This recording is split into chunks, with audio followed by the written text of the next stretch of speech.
Though cervical cancer is the fourth most common cancer in women, effective primary and secondary prevention approaches can prevent the disease and death due to it because when diagnosed, it is one of the most treatable forms of cancer. A very good evening and a warm welcome to one and all gathered here on this virtual platform for a brief session on awareness on cervical cancer.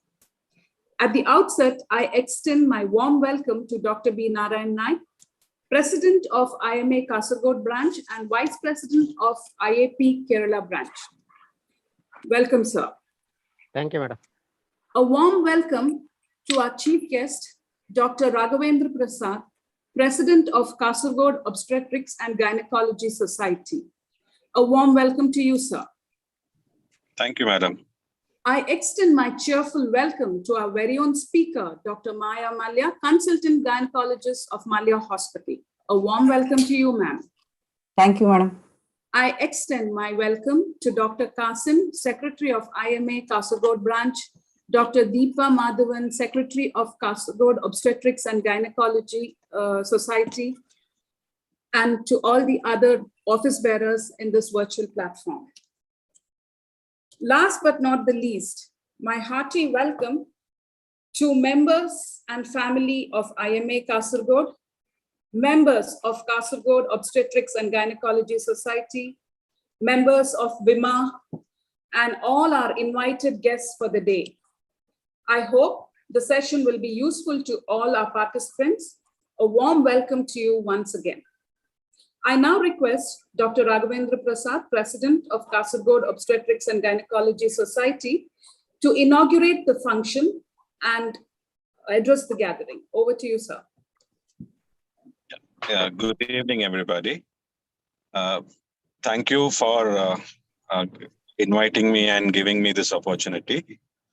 As a part of Kerala Federation of Obstetrics and Gynecology Oncology Committee, its primary objective of conducting social awareness classes all over the state, as also to improve the chances of vaccination among girls for this particular cervical cancer.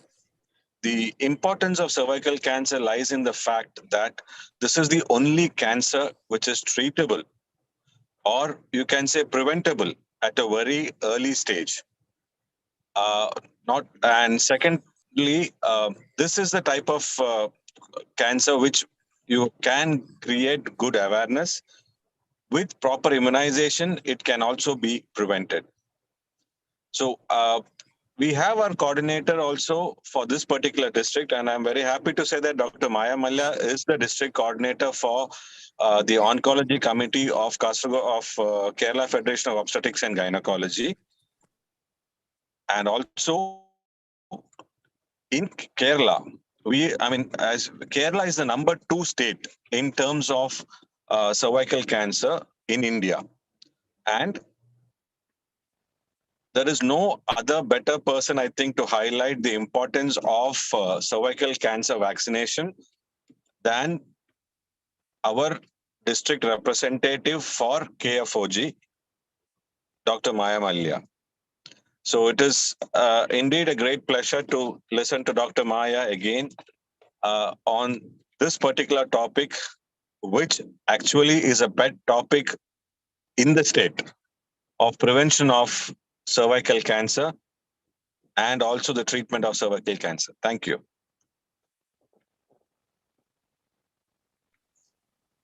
Thank you, sir. I now request our dynamic president, Dr. B. Narayan Naik, to deliver the keynote address. Over to you, sir. Thank you, madam. Respected women doctors and President Dr. Rekha Rai, Secretary Dr. Nabisa, IMA Secretary Dr.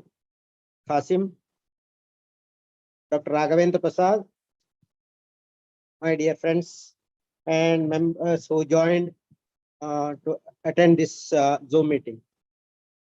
In this year, we are IMA Kasaragod, we are celebrating our Golden Jubilee, and one of the activity as part of the Golden Jubilee is to screen the cervical cancer in the Kasaragod municipality area, covering all the 33 wards. And we are planning to cover more than 20,000 women in the reproductive age group for screening, as well as we also want to cover the breast cancer screening also, along with the cervical cancer screening. So as Dr. Maya Malya is the resource person of KF4G here in Castlegood, it is a good asset for us to conduct the screening programs in our area, and we will do our level best to give the best from IMA to the society at large. And as Prasad said, it is the early diagnosis and treatment is only possible compared to all other cancers. Cervical cancer, it is if we identify in the early stage, we can treat it completely and we can offer a cure to the patient. So in this direction, this awareness classes will be a great help to our community. So in this Zoom platform, I requested our ICDS staff as well as nursing staff to attend this meeting. Hope they will also attend this meeting, and it will be a great help to the society at large. I once again congratulate IMA Women Doctors Wing Kasaragod branch and KF4G for conducting such a good awareness class to the public. Thank you. JIMA. Thank you, sir.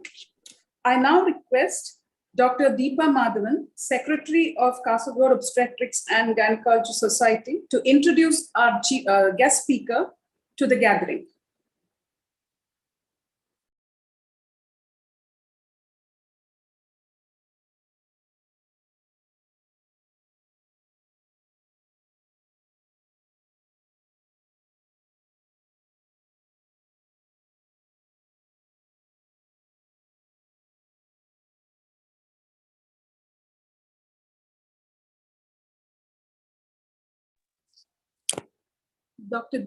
Over to Dr. Deepa Madhavan.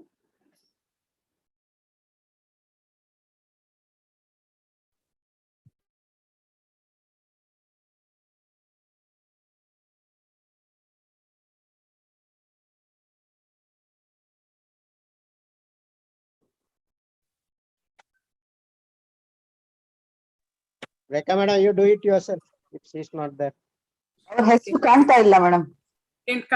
ಕಾಣ್ತಾ ಇಲ್ಲ ಅಲ್ಲ? ಕಾಣ್ತಾ ಇಲ್ಲ ಇಲ್ಲಿ screen ಅಲ್ಲಿ. Okay. Well, Dr. Maya Malya doesn't need any formal introduction in our IMA or in WDW Kasaragod branch because she's one of the dynamic and very active member of both IMA as well as WDW. And I think in the earlier days, she was president of our WDW branch, doing a lot of work during that time. And she's a consultant obstetrician and gynecologist from Malya Hospital, Kasaragod. With this, I hand over the forum to you, ma'am. Thank you, Rekha ma'am. I'll try to share the screen first. Okay.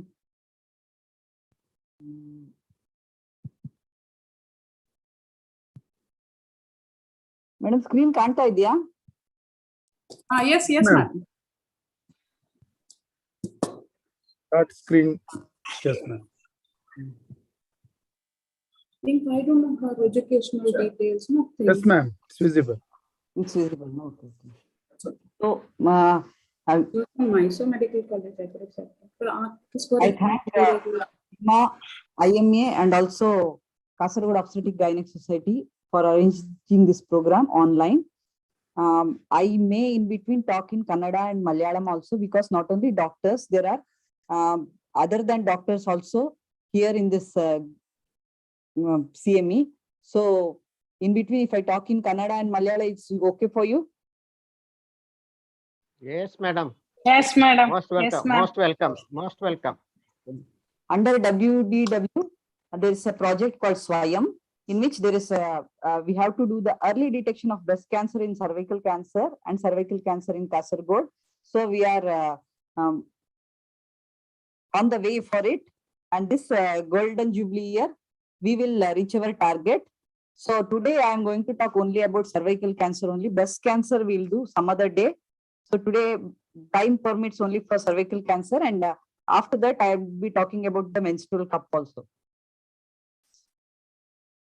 So breast cancer, as you know, this is the one of the highest prevalent cancer in India, and also after that is the cervical cancer. Even the death rate is high, which cervical cancer follows that of the breast cancer. So breast cancer we'll talk some other day. Why cervical cancer? As Dr. Raghavendra Prasad told, even though the mortality is there in a cervical cancer, we can detect very early, because whatever causing this cervical cancer, it will stay in our body to convert the cells into cancer cells. It will stay more than 10 to 15 years. So before that, if we investigate the patient and if we treat as early as possible, the chances of preventing this infection and also the cervical cancer is high. So we can catch the patient very early. Young patient in a വേഗ ആയത്ര വേഗ ഒരു cervical cancer പിടിക്കാൻ പറ്റും. പറഞ്ഞെങ്കില് ഈ cancer ഉണ്ടാക്കുന്ന virus ഞങ്ങളുടെ ദേഹത്തിൽ കയറിയ ശേഷം സാധാരണ ഒരു 10-15 കൊല്ലായാലും പോവും. അത് ഞങ്ങളുടെ ദേഹത്തിലുള്ള സെൽ നോർമൽ സെല്ല് ക്യാൻസർ സെല്ലായിട്ട് മാറ്റാണ്. അതിനു വേണ്ടിയിട്ട് ഞങ്ങൾ അതിൽ തന്നെ ഇത് കണ്ടുപിടിച്ചെങ്കില് ഞങ്ങൾക്ക് സർവൈക്കൽ ക്യാൻസർ തടയാൻ കഴിയുന്നു. ಈಸಿയാണ്. ಸರ್ವೈಕಲ್ ಕ್ಯಾನ್ಸರ್ ಇದು ಗರ್ಭಕೋಶದ ಬಾಯಿಯ ಕ್ಯಾನ್ಸರ್. ಇದು ನಮ್ಗೆ ಆದಷ್ಟು ಬೇಗ ಕಂಡು ಹಿಡಿಲಿಕ್ಕೆ ಸಾಧ್ಯ ಉಂಟು. ಒಂದು ನಾರ್ಮಲ್ ಸೆಲ್ ಇರೋದು ಕ್ಯಾನ್ಸರ್ ಸೆಲ್ ಆಗಿ ಅದು ಪರಿವರ್ತನೆ ಆಗುವ ಮುಂಚೆಯೇ, ಅಂದ್ರೆ ಅದು ಸಾಧಾರಣ ಒಂದು 10 ರಿಂದ 15 ವರ್ಷ ಆದ್ರೂ ತಗೊಳ್ತದೆ ನಾರ್ಮಲ್ ಸೆಲ್ ಇರೋದು ಕ್ಯಾನ್ಸರ್ ಸೆಲ್ ಆಗಿ ಚೇಂಜ್ ಆಗ್ಲಿಕ್ಕೆ. ಅದರ ಒಳಗೆ ನಾವು ಹೆಂಗಸರನ್ನು ಮೊದಲೇ ನಾವು ಅದರ ಬಗ್ಗೆ ಇನ್ವೆಸ್ಟಿಗೇಷನ್ ಎಲ್ಲ ಮಾಡಿ ಅದನ್ನು ನಾವು ಕಂಡು ಹಿಡಿದು ಅದಕ್ಕೆ ಬೇಕಾದ ಟ್ರೀಟ್ಮೆಂಟ್ ಅನ್ನು ಮಾಡ್ಲಿಕ್ಕೆ ಸಾಧ್ಯ ಉಂಟು.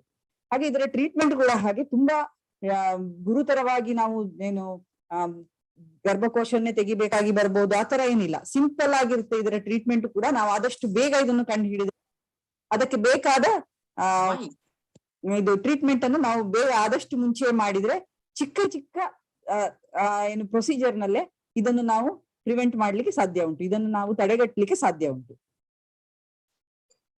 ಸೊ ಸರ್ವೈಕಲ್ ಕ್ಯಾನ್ಸರ್ ಅನ್ನು ಉಂಟು ಮಾಡುವುದು ಯಾವುದು? ಅದು ನಾನು ಬೇರೆ ಬೇರೆ ಸ್ಲೈಡಿನಲ್ಲಿ ತೋರಿಸ್ತೇನೆ.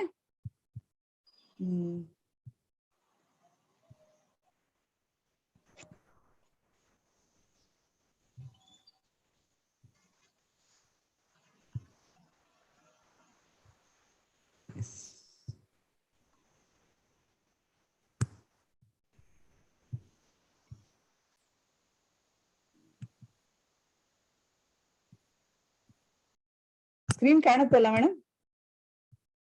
ಎಸ್ ಕಾಣ್ತಾ ಉಂಟು. ಫುಲ್ ಸ್ಕ್ರೀನ್ ಮಾಡಿಬಿಡಿ ಮೇಡಮ್.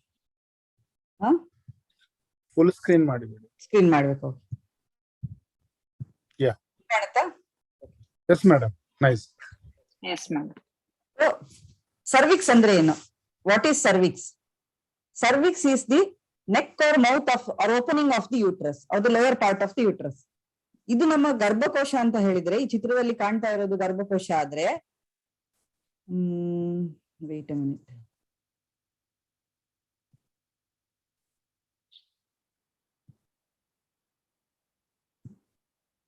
ಇದು ನಮ್ಮ ಗರ್ಭಕೋಶ ಆದ್ರೆ ಇಲ್ಲಿ ಕಾಣ್ತಾ ಇರೋದು ಈ ಗರ್ಭಕೋಶದ ದ್ವಾರ ಅಂತೀವಿ.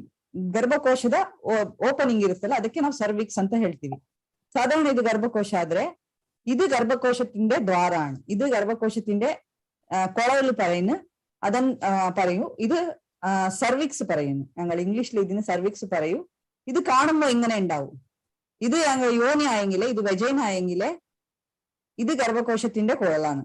ಇದು ವೆಜೈನ ಆದ್ರೆ ಇದು ಗರ್ಭಕೋಶದ ಕೊರಳು. ಇಲ್ಲಿ ಬರುವ ಕ್ಯಾನ್ಸರಿಗೆ ನಾವು ಸರ್ವೈಕಲ್ ಕ್ಯಾನ್ಸರ್ ಅಂತ ಹೇಳ್ತೀವಿ. ಸಾಧಾರಣ ಯಾವ ಪ್ರಾಯದಲ್ಲಿ ಆಗುದು? ಏಜ್ ಆಫ್ ಇನ್ಸಿಡೆನ್ಸ್ ಸಾಧಾರಣ ಇದು 35 to 30 ಇಯರ್ಸ್ ಇಂದ ಶುರುವಾದ್ರೆ 65 ಇಯರ್ಸ್ ತನಕ ಯಾವುದೇ ಪ್ರಾಯದಲ್ಲಿ ಆಗ್ಬಹುದು. ಆದಷ್ಟು ಜಾಸ್ತಿ 35 to 40 ಇಯರ್ಸ್ ನಲ್ಲಿ ಜಾಸ್ತಿ ಕಾಣುತ್ತೆ. ಇದು ಯಾವ ಪ್ರಾಯದಲ್ಲಿ ಇದು ಜಾಸ್ತಿ ಕಾಣುತ್ತೆ ಅಂತ ಹೇಳಿದ್ರೆ, ಏದು ಏಜ್ ಗ್ರೂಪ್ ಇದು ಕಾಣುವುದು? ಸಾಧಾರಣ 30 മുതൽ 65 വരെ ഉണ്ടാവും. കൂടുതലായിട്ട് 35 to 40 years വരെ ഇതിന്റെ ചാൻസസ് കൂടുതലാണ്. പീക്ക് ഏജ് 55 to 65 പറയുന്നത്. ഇത് 30-40 അല്ലേനെ ഞങ്ങൾക്ക് കണ്ടുപിടിക്കാൻ കഴിയും. Median age is 38 years. ಈ ಚಿತ್ರದಲ್ಲಿ ಕಾಣುವ ಹಾಗೆ ಬ್ರೆಸ್ಟ್ ಕ್ಯಾನ್ಸರ್ ನಮ್ಮ ದೇಶದಲ್ಲಿ 2018 ಮಾಡಿದ ಸೆನ್ಸಸ್ ಅಲ್ಲಿ ಜಾಸ್ತಿ ಜನರಿಗೆ ಬ್ರೆಸ್ಟ್ ಕ್ಯಾನ್ಸರ್ ಬರುವ ಸಾಧ್ಯತೆ ಉಂಟು. ಅದರ ನಂತರ ಸರ್ವಿಕ್ಸ್, ಹಾಗೆ ಸಾವು ಕೂಡ ಹಾಗೆ, ಡೆತ್ ಕೂಡ ಹಾಗೆ. ಜಾಸ್ತಿ ಬ್ರೆಸ್ಟ್ ಕ್ಯಾನ್ಸರ್ ನ ನಂತರ ಬರುವುದು ಸರ್ವೈಕಲ್ ಕ್ಯಾನ್ಸರ್ ನಲ್ಲಿ. സാധ്യ ആയത്ര അധിക ക്യാൻസർ ഒരു പെണ്ണിൽ കണ്ടുപിടിക്കുന്നത് ബ്രസ്റ്റ് ക്യാൻസർ ആണ്. 2018 സെൻസസിൽ കാട്ടിക്കുന്നത് ബ്രസ്റ്റ് ക്യാൻസർ. അത് കഴിഞ്ഞിട്ട് സർവൈക്കൽ ക്യാൻസർ ആണ്. ഡെത്ത് റേറ്റ് കൂടെ അങ്ങനെ തന്നെ. ബ്രസ്റ്റ് ക്യാൻസറിൽ കൂടുതൽ, അത് കഴിഞ്ഞിട്ട് cervical ക്യാൻസറിൽ. So cervical cancer is a type of cancer that occurs in the cell of the cervix, the lower part of the uterus that connects to the vagina. The various strains of human papilloma virus, a sexually transmitted infection, play a role in causing most cervical cancer. So ഈ cervical ഉണ്ടാക്കുന്ന main ആയിട്ടുള്ള ഒരു virus ഉണ്ട്. അതിന്റെ പേരാണ് human papilloma virus. Human papilloma virus പറയുന്ന ಅಂತ ಹೇಳುವ ಒಂದು ವೈರಸ್ ಈ ಸರ್ವೈಕಲ್ ಕ್ಯಾನ್ಸರ್ ಅನ್ನು ಉಂಟು ಮಾಡುವುದರಲ್ಲಿ ಅದರದು ಮುಖ್ಯವಾದ ಪಾತ್ರ ಉಂಟು. ಸರ್ವೈಕಲ್ ಕ್ಯಾನ್ಸರ್ ಅಂತ ಹೇಳಿದ್ರೆ ಇಲ್ಲಿದ್ದ ಸೆಲ್ಗಳು, ಇಲ್ಲಿ ಈ ಸರ್ವೈಕಲ್ ಅಂತ ಸರ್ವಿಕ್ಸ್ ಅನ್ನುವ ಜಾಗದಲ್ಲಿದ್ದ ಸೆಲ್ಗಳು, ನಾರ್ಮಲ್ ಇರುವ ಸೆಲ್ಗಳು ಹೀಗೆ ಕಾಣ್ತದೆ ಮೈಕ್ರೋಸ್ಕೋಪ್ ಅಲ್ಲಿ. ಅದು ಈ ವೈರಸ್ ಅಟ್ಯಾಕ್ ಆದ ನಂತರ ಗ್ರಾಜುವಲ್ ಆಗಿ ಸ್ವಲ್ಪ ಸಮಯದಲ್ಲಿ, ಅಂದ್ರೆ ಒಂದು 10 to 15 ವರ್ಷ ಆಗುವ ಅದು ಕ್ಯಾನ್ಸರ್ ಸೆಲ್ ಆಗಿ ചേഞ്ച് ಆಗ್ತದೆ. ഒരു 10-15 കൊല്ല കഴിയുമ്പോൾ ഈ വൈറസിന്റെ ഇത് അറ്റാക്ക് ആയ സെല്ല് ഒരു ക്യാൻസർ സെല്ലായിട്ട് മാറും. സോ എന്തിനു വേണ്ടിയിട്ട് ഞങ്ങൾ ഇതിനെ വേണ്ടിയിട്ട് നിങ്ങൾക്ക് ഇപ്പൊ അവയർനെസ് കൊടുക്കുന്നത് പറഞ്ഞെങ്കിൽ, സാധാരണ ഇത് HPV വൈറസ് ഇൻഫെക്ഷൻ മുതൽ ക്യാൻസർ ആയിട്ട് മാറ്റാനും കുറെ സമയം പിടിക്കും.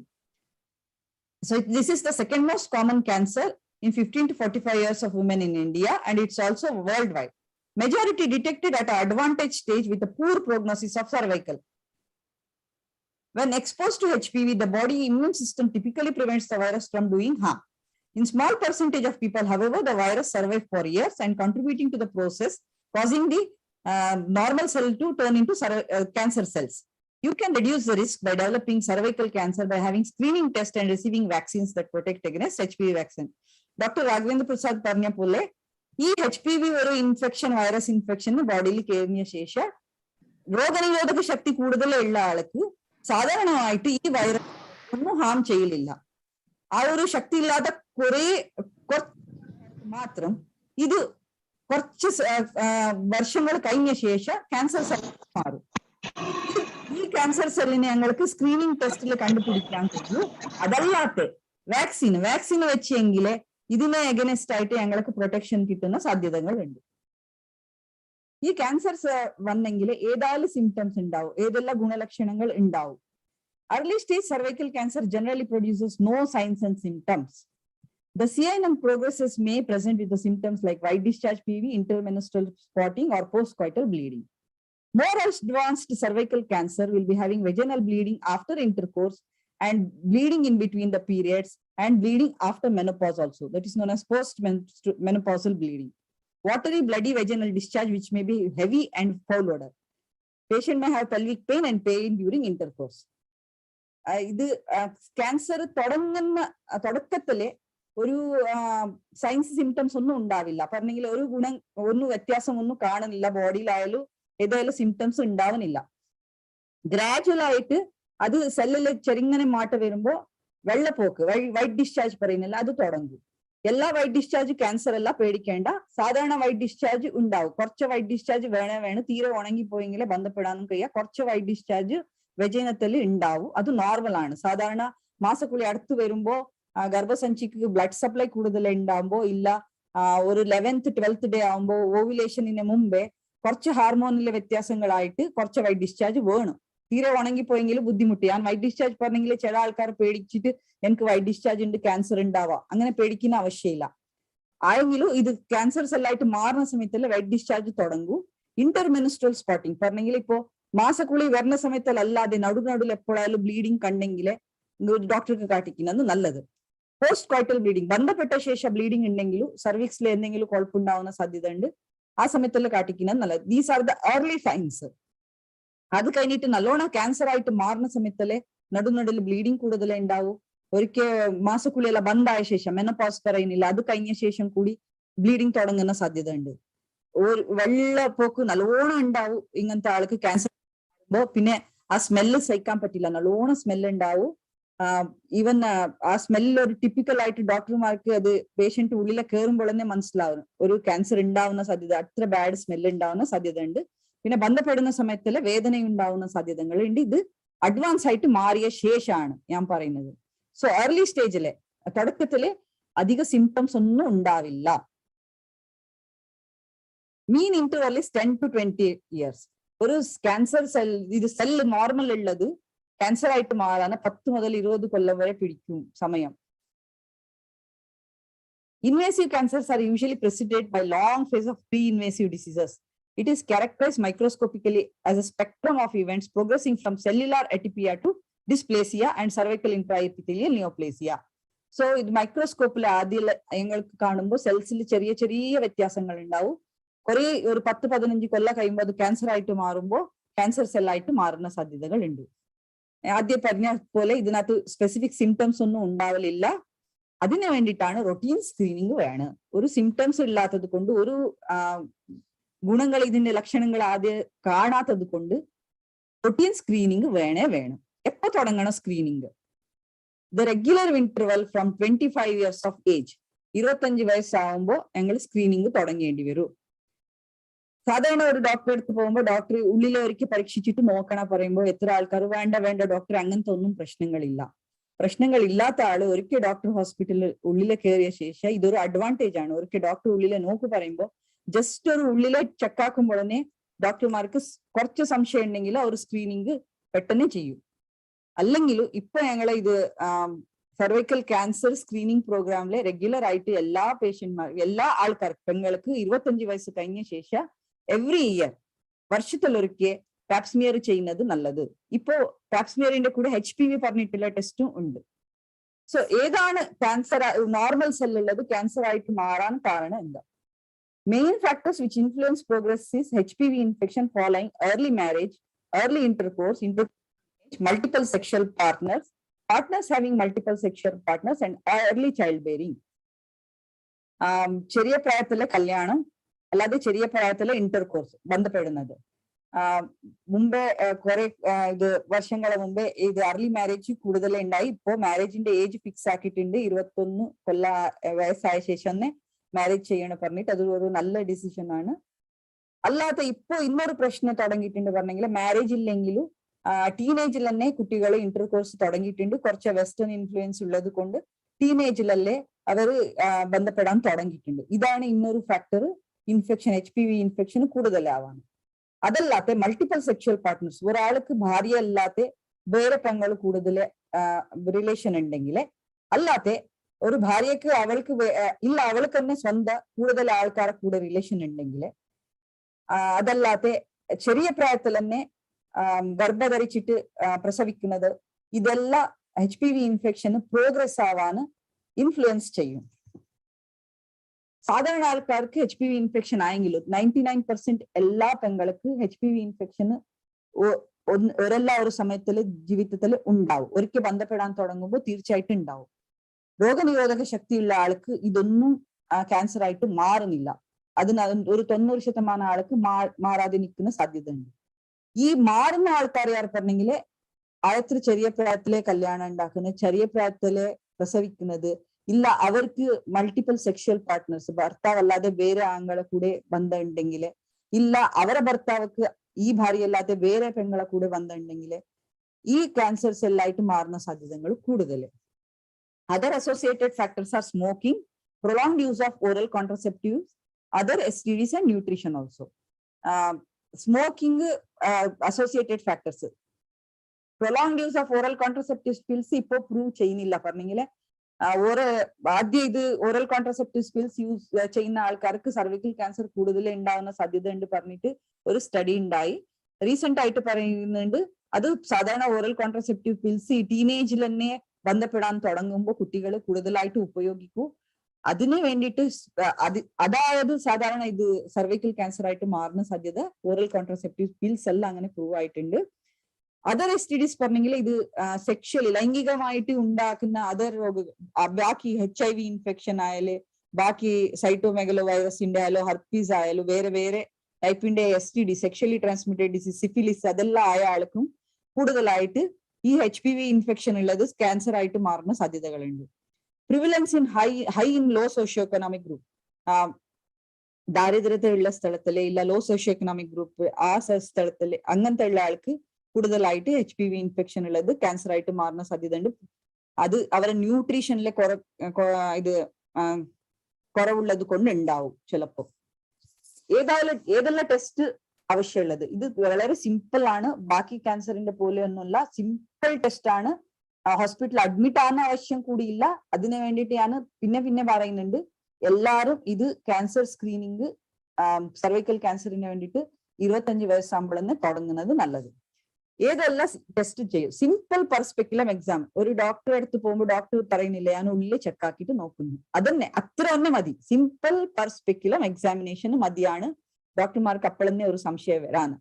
അത് ചെറിയൊരു ഇൻഫെക്ഷൻ ഉണ്ടെങ്കിൽ അവർ അതിന് വേണ്ടിയിട്ട് മുന്നോട്ടേക്ക് എന്തെല്ലാം ടെസ്റ്റ് ചെയ്യണം അവർ തീരുമാനിക്കും. മുന്നോട്ടേക്ക് ഏത് ടെസ്റ്റും ചെയ്യുന്നത് പാപ്സ്മിയർ ആണ്. പാപ്സ്മിയർ വളരെ സിമ്പിൾ ഉള്ള ടെസ്റ്റ് ആണ്. അഡ്മിറ്റ് ആണെന്നൊന്നും ആവശ്യമില്ല, കൂടുതലായിട്ട് പൈസയൊന്നും ഉണ്ടാവുന്ന ടെസ്റ്റ് അല്ല. നെക്സ്റ്റ് വരുന്നത് പാപ്സ്മിയർ പറഞ്ഞെങ്കിൽ എന്താ? പാപ്സ്മിയർ പറഞ്ഞെങ്കിൽ ഈ ഗർഭസഞ്ചിന്റെ കുഴലുണ്ട്, ലൈക്ക് ഇത് എന്താ സർവിക്സ് ഉണ്ടല്ലേ, അതിന്റെ സെൽസിന് ചെറിങ്ങനെ അവിടെ തന്നെ ജസ്റ്റ് ഒരു ബ്രഷ് ആക്കിയ പോലെ ചെയ്തിട്ട് ഒരു ഇത് സ്ലൈഡിന്റെ മുകളിൽ അത് സ്പ്രെഡ് ചെയ്തിട്ട് മൈക്രോസ്കോപ്പിന്റെ താഴെ നോക്കുന്നത്. അത്ര ചെറിയ ടെസ്റ്റ് ആണ്. ഇതിന് അഡ്മിറ്റ് ആവുന്ന ആവശ്യമൊന്നുമില്ല, കൂടുതൽ പൈസയും ഒന്നും ആവുന്നില്ല. അതെങ്ങനെ ചെയ്യുന്നത് ഞാൻ പിന്നെ എക്സ്പ്ലെയിൻ ചെയ്യാൻ നിങ്ങൾക്ക്. ಪ್ಯಾಪ್ಸ್ಮಿಯರ್ ಅಂದ್ರೆ ಏನಿಲ್ಲ, ತುಂಬಾ ಸಿಂಪಲ್ ಟೆಸ್ಟ್. ಆ ಗರ್ಭಕೋಶದ ಬಾಯಲ್ಲಿದ್ದದ್ದು, ಅದು ಸರ್ವಿಕ್ಸ್ ಅಲ್ಲಿ ಇದ್ದ ಸ್ವಲ್ಪ ಸೆಲ್ಗಳನ್ನು ಜಸ್ಟ್ ಒಂದು ಅದಕ್ಕೋಸ್ಕರ ಒಂದು ಬ್ರಷ್ ಬರ್ತದೆ, ಅದರಲ್ಲಿ ತೆಗೆದು ಇದು ಸ್ಲೈಡಿನ ಮೇಲೆ ಸ್ಪ್ರೆಡ್ ಮಾಡಿ ಮೈಕ್ರೋಸ್ಕೋಪಿನ ಕೆಳಗೆ ನೋಡುದು. ತುಂಬಾ ಸಿಂಪಲ್ ಟೆಸ್ಟ್. ಅದಕ್ಕೇನೇನು ನೀವು ಅಡ್ಮಿಟ್ ಆಗೋ ಅವಶ್ಯಕತೆ ಇಲ್ಲ, ನಿಮ್ಗೆ ಏನು ಗೊತ್ತೂ ಆಗುದಿಲ್ಲ, ನೋವು ಕೂಡ ಆಗುದಿಲ್ಲ. ಅದರ ನಂತರ ಬರೋದು HPV DNA ಟೆಸ್ಟ್ ಅಂತ. ಇದು HPV DNA ಟೆಸ್ಟ್ ಕೂಡ ಅಲ್ಲಿಂದಲೇ ಸ್ಮಿಯರ್ ಅನ್ನು ತೆಗೆದು DNA ಟೆಸ್ಟ್ ಗೆ ಕಳಿಸ್ಲಿಕ್ಕೆ ಸಾಧ್ಯ ಉಂಟು. ಇದೆರಡು ತುಂಬಾ ಸಿಂಪಲ್ ಟೆಸ್ಟ್. ನೆಕ್ಸ್ಟ್ ಬರೋದು visualisation of service with acetic acid. ಈ ಗರ್ಭಕೋಶದ ಬಾಯಿಗೆ ಅಸಿಟಿಕ್ ಆಸಿಡ್ ಅನ್ನೋ ಒಂದು ಸೊಲ್ಯೂಷನ್ ಮತ್ತೆ ಲೂಗಾಲ್ ಸೈಡಿನ್ ಅನ್ನೋ ಸೊಲ್ಯೂಷನ್ ಹಾಕಿದ್ರೆ ನಾರ್ಮಲ್ ಸೆಲ್ಲಿಗೂ ಮತ್ತೆ ನಾರ್ಮಲ್ ಅಲ್ಲಾದ ಸೆಲ್ಲಿಗೂ ಕಲರ್ ಅಲ್ಲಿ ಡಿಫರೆನ್ಸ್ ಕಾಣ್ತದೆ. ಆಗ ಕಲರ್ ಅಲ್ಲಿ ಡಿಫರೆನ್ಸ್ ಕಂಡಾಗ ಇದರಲ್ಲಿ ಇದು ಇನ್ಫೆಕ್ಷನ್ ಆಗಿದೆ ಅಂತ ಒಂದು ಇದು ಡೌಟ್ ಬಂದಾಗ ನೆಕ್ಸ್ಟ್ ಬೇಕಿದ್ರೆ ಅದರ ನಂತರ ಕಾಲ್ಪೋಸ್ಕೋಪಿಯ ಬಾಕಿ ಟೆಸ್ಟ್ಗಳು ಮಾಡ್ಲಿಕ್ಕೆ ಸಾಧ್ಯ. ಇದೆಲ್ಲ ಟೆಸ್ಟ್ಗಳು ತುಂಬಾ ಸಿಂಪಲ್ ಟೆಸ್ಟ್. ನೀವು ಡಾಕ್ಟರ್ ಹತ್ರ ಹೋದ್ರೆ ಅಡ್ಮಿಟ್ ಆಗೋ ಕೂಡ ಅವಶ್ಯಕತೆ ಇಲ್ಲ. ಒಂದು 10-15 ನಿಮ್ಗೆ 10 ನಿಮಿಷ ಕೂಡ ಹಿಡಿಸುವುದಿಲ್ಲ. ಇದಕ್ಕೆಲ್ಲ ಅಡ್ಮಿಟ್ ಆಗೋ ಅವಶ್ಯಕತೆ ಇಲ್ಲ, ಏನು ಗೊತ್ತೂ ಆಗುದಿಲ್ಲ ನಿಮ್ಗೆ. ಅಷ್ಟು ಸಿಂಪಲ್ ಟೆಸ್ಟ್ಗಳು, ಅದರಿಂದ ಎಲ್ಲರೂ ಮಾಡಿಸಿಕೊಳ್ಳೋದು ಒಳ್ಳೇದು. ಈ ಪ್ಯಾಪ್ಸ್ಮಿಯರ್ ಹೇಗೆ ತೆಗಿತಾರೆ ಅಂತ, ಪ್ಯಾಪ್ಸ್ಮಿಯರ್ ತೆಗೆದು ಹೀಗೆ ಇದನ್ನ ಒಂದು ಚಿತ್ರದಲ್ಲಿ ಕಟ್ ಸೆಕ್ಷನ್ ಅಲ್ಲಿ ತೋರಿಸ್ತಾ ಇದ್ದೇವೆ. ಪ್ಯಾಪ್ಸ್ಮಿಯರ್ എങ്ങനെ എടുക്കുന്നതാണ്. ഇത് ഗർഭസഞ്ചി ആയെങ്കില്, ഇത് ഗർഭസഞ്ചിന്റെ സർവിക്സ് ആയെങ്കില് ഈടെ ഒരു സ്പാച്ചുല സാധാരണ ഇല്ല മരത്തിന്റെ ഉണ്ടാവും. വുഡൻ സ്പാച്ചുല പറയും, ഇല്ലെങ്കിൽ പ്ലാസ്റ്റിക്കിന്റെ ഉണ്ടാവും. ഞാൻ നിങ്ങൾക്ക് കാട്ടിച്ചു തരാം. ഇതാണ് വുഡൻ സ്പാച്ചുല പറഞ്ഞെങ്കിൽ ഇങ്ങനെ ഉണ്ടാവും. അത് ಬ್ಯಾಕ್ಗ್ರೌಂಡ್ ಇದ್ದ ಕಾರಣ ಸರಿಗೆ ಕಾಣುದಿಲ್ಲ. ವುಡನ್ ಸ್ಪ್ಯಾಚುಲ ಮತ್ತೆ ಪ್ಲಾಸ್ಟಿಕ್ ಸ್ಪ್ಯಾಚುಲ ಹೀಗೆ ಇರ್ತದೆ. ಪ್ಲಾಸ್ಟಿಕ್ಕಿನದು ಇರ್ಬೋದು, ವುಡನ್ ಇರ್ಬೋದು, ಕಾಣುದಿಲ್ಲ. ಓಕೆ, ಮತ್ತೆ ತೋರಿಸ್ತೇನೆ. ಆಫ್ಟರ್ ಇದು PPT ತೋರಿಸಿದ ನಂತರ, ಕಳೆದ ನಂತರ ತೋರಿಸ್ತೇನೆ. ಆ ಸ್ಪ್ಯಾಚುಲದಿಂದ ಜಸ್ಟ್ ಇದರಲ್ಲಿ ಒಂದು ರೊಟೇಷನ್ ತೆಗೆದು ಅದನ್ನು ಒಂದು ರೊಟೇಟ್ ಮಾಡಿ ಈ ಇದು ಸ್ಲೈಡಿನ ಮೇಲೆ ಹೀಗೆ ಅದನ್ನು ಸ್ಪ್ರೆಡ್ ಮಾಡಿದ್ರೆ ಮತ್ತೆ ಅದನ್ನು ಫಿಕ್ಸೇಟರ್ ಅಲ್ಲಿ ಫಿಕ್ಸ್ ಮಾಡ್ತಾರೆ. ಅಂದ್ರೆ ಒಂದು ಸೊಲ್ಯೂಷನ್ ಇರುತ್ತೆ, ಅದು ಡ್ರೈ ಆಗಿ ಹೋಗದಾಗೆ ಆ ಸೊಲ್ಯೂಷನ್ ಅದರ ಮೇಲೆ ಹಾಕಿ ಮೈಕ್ರೋಸ್ಕೋಪಿನ ಕೆಳಗೆ ಟೆಸ್ಟ್ ಮಾಡೋದು ಅಷ್ಟೇ. ತುಂಬಾ ಸಿಂಪಲ್ ಟೆಸ್ಟ್. ಇದೇ ರೀತಿಯಾಗಿ ಒಂದು ಬ್ರಷ್ ನ ಒಳಗೆ ಹಾಕಿ ಅದನ್ನೊಂದು ಸೊಲ್ಯೂಷನ್ ಅಲ್ಲಿ ಹಾಕಿ HPV DNA ಟೆಸ್ಟ್ ಕೂಡ ಮಾಡ್ತಾರೆ. ಅದು ಕೂಡ ಸಿಂಪಲ್ ಟೆಸ್ಟ್. ಈ ರೀತಿ ಇರುತ್ತೆ. ಇದರಲ್ಲಿ ಸೊಲ್ಯೂಷನ್ ಇರುತ್ತೆ. ಈ ಸೊಲ್ಯೂಷನ್ಗೆ ಈ ಬ್ರಷ್ ಅನ್ನು ಸರ್ವಿಕ್ಸಿನ ಬಾಯಿಯ ತನಕ ಹೋಗಿ ಟಚ್ ಮಾಡಿಸಿ, ಅಂದ್ರೆ ಅದನ್ನು ತಾಗಿದ ನಂತರ ಅದರಿಂದ ಆಚೆ ತೆಗೆದು ಇದೇ ಸೊಲ್ಯೂಷನ್ ನ ಒಳಗೆ ಒಂದ್ಸತಿ ಅದ್ದಿದ್ರೆ ಆ ಸೆಲ್ಲೆಲ್ಲ ಅದರೊಳಗೆ ಬಾಕಿ ಆಗ್ತದೆ. ಅದನ್ನು ಹಾಗೆ ಮುಚ್ಚಳವನ್ನು ಮುಚ್ಚಿ ಪುನಃ ಅದನ್ನ ಟೆಸ್ಟ್ಗೆ ಲ್ಯಾಬಿಗೆ ಕಳಿಸಿದ್ರೆ ಆಯ್ತು. ತುಂಬಾ സിമ്പിൾ ടെസ്റ്റ്. ഇത് സർവിക്സിന്റെ ബായിന്റെ അടുത്ത് ഈ ബ്രഷിലെ ടച്ച് ചെയ്തിട്ട് അത് ഈ സൊല്യൂഷനിൽ വെച്ചെങ്കില് പിന്നെ ആ ബ്രഷ് എടുക്കണം. പിന്നെ ആ സൊല്യൂഷൻ മൂടിയിട്ട് ലാബിനെ അയച്ചു കൊടുത്തെങ്കിൽ അവർ HPV DNA ടെസ്റ്റ് കൂടി ചെയ്യും. വളരെ സിമ്പിൾ ടെസ്റ്റ് ആണ്. സോ ഇതെല്ലാം ടെസ്റ്റുകൾ വേണം. സാധാരണ ഇപ്പോ 25 കൊല്ലം വയസ്സ് കഴിഞ്ഞ ശേഷം ടെസ്റ്റ് ചെയ്യേണ്ടി വരും. ഈ സ്ലൈഡിൽ കാട്ടിക്കുന്നത് ആഫ്റ്റർ 30 years. നല്ലത് 25 വയസ്സ് കഴിഞ്ഞ ശേഷമേ ഈ HPV ടെസ്റ്റിംഗ് തുടങ്ങുന്നത്.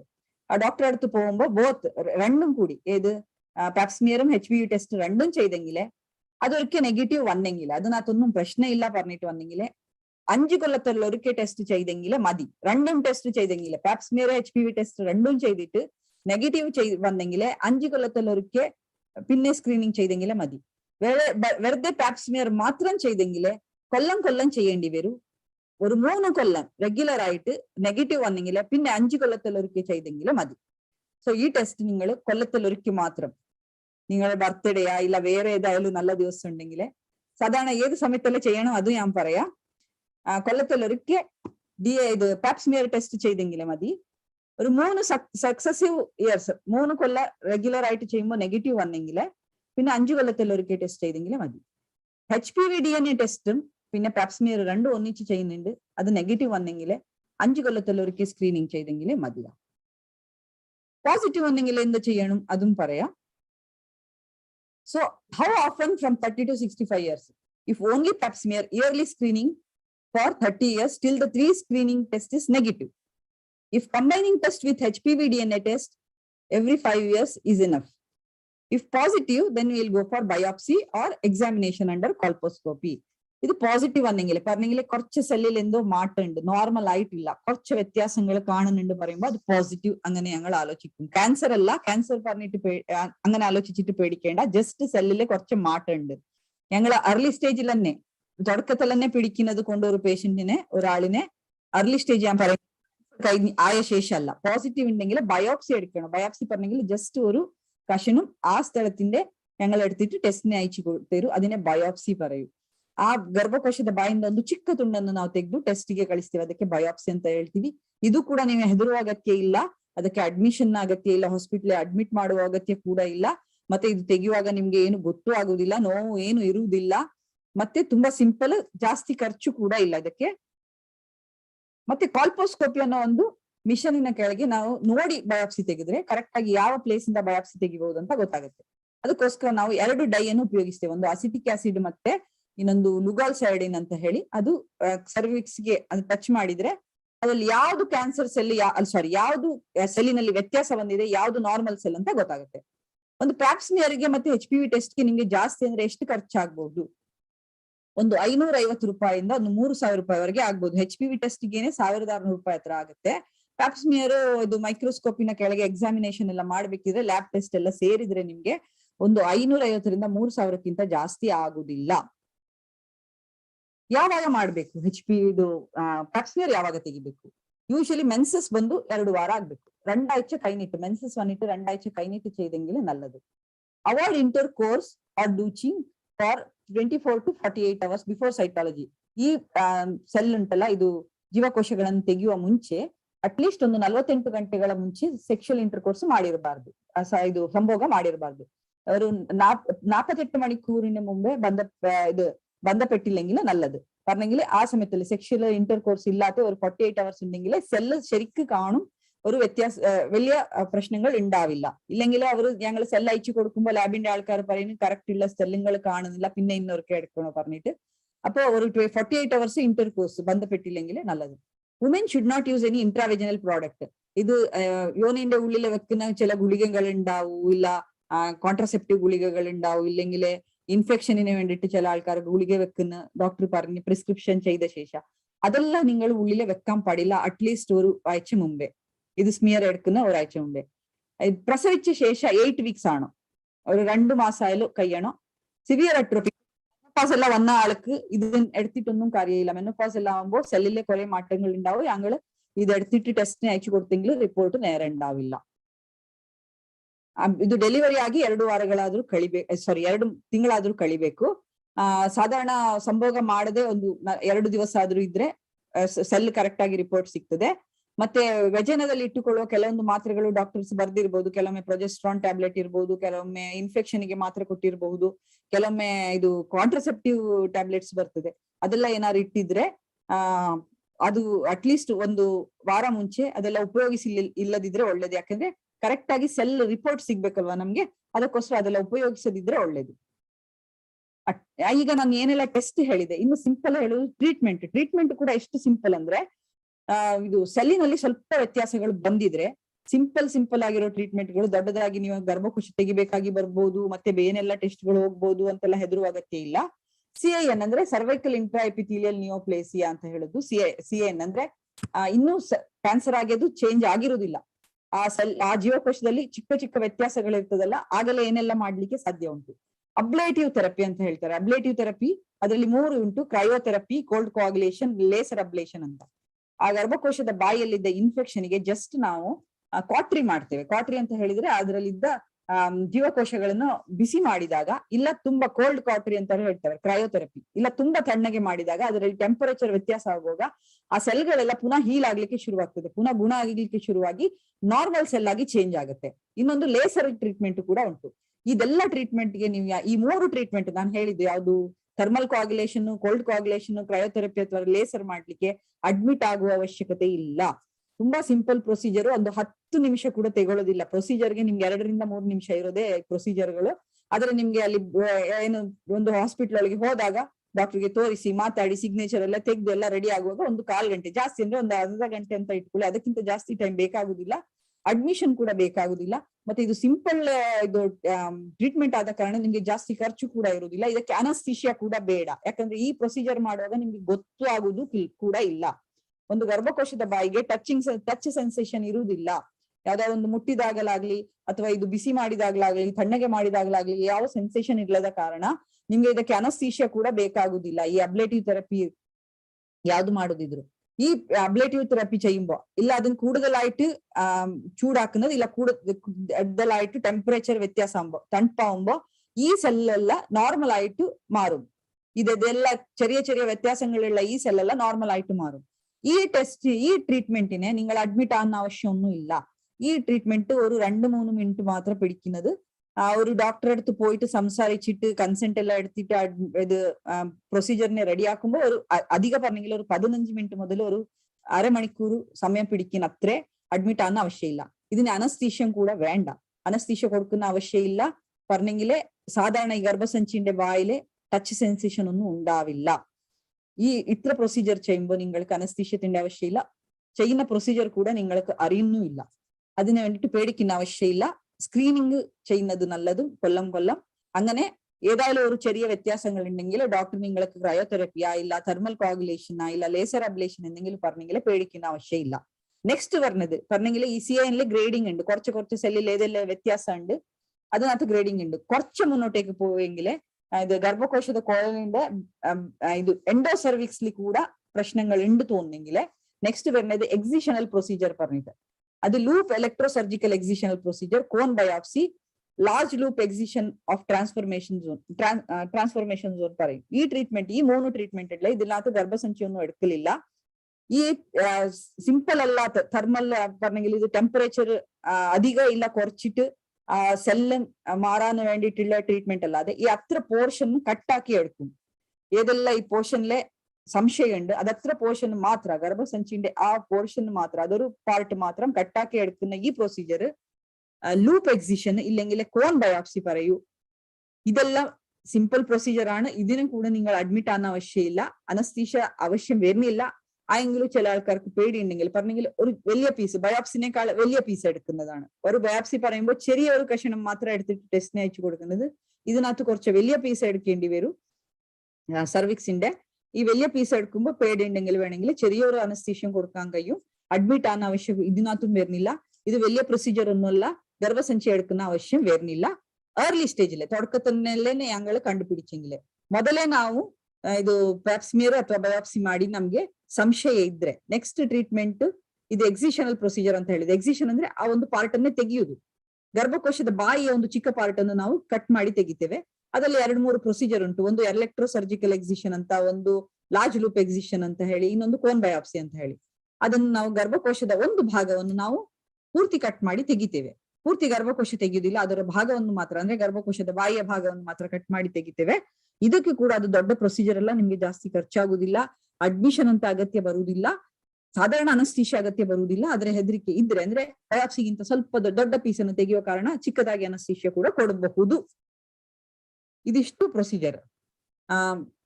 ಈ ಪ್ರೊಸೀಜರ್ನ ಅಡ್ವಾಂಟೇಜ್ಗಳೆಲ್ಲ ಏನು? What are the advantages? OPD procedure ಅಂದ್ರೆ ಅಡ್ಮಿಟ್ ಆಗೋ ಅವಶ್ಯಕತೆ ಇಲ್ಲ. Can be performed in low resource setting. ದೊಡ್ಡ ನೀವು ಹಾಸ್ಪಿಟ್ಲ್ಗಳಿಗೆ ಟರ್ಷರಿ ಸೆಂಟರ್ಗೆಲ್ಲ ಹೋಗ್ಬೇಕಾ ಅಗತ್ಯ ಬರುವುದಿಲ್ಲ. ಚಿಕ್ಕ ಹಾಸ್ಪಿಟ್ಲ್ಗಳಲ್ಲೂ ಮಾಡ್ಲಿಕ್ಕೆ ಸಾಧ್ಯ ಉಂಟು. Easy to learn. ಈವನ್ ಚಿಕ್ಕ ಡಾಕ್ಟರ್ಸ್ ಗಳಿಗೆ ಆದ್ರೂ ಇದು ಚಿಕ್ಕ ಪ್ರೊಸೀಜರ್ ಆದ ಕಾರಣ ಏನು ದೊಡ್ಡ ಕೆಲಸ ಇರುವುದಿಲ್ಲ. 95 to 97% ಕ್ಯೂರ್ ರೇಟ್. ಇದರಿಂದ ನಿಮ್ಗೆ 97 ಭಾಗ ಕ್ಯೂರ್ ಸಿಗ್ತದೆ. Well tolerated by patient. Avoids unnecessary ಹಿಸ್ಟೆಕ್ಟಮೀಸ್.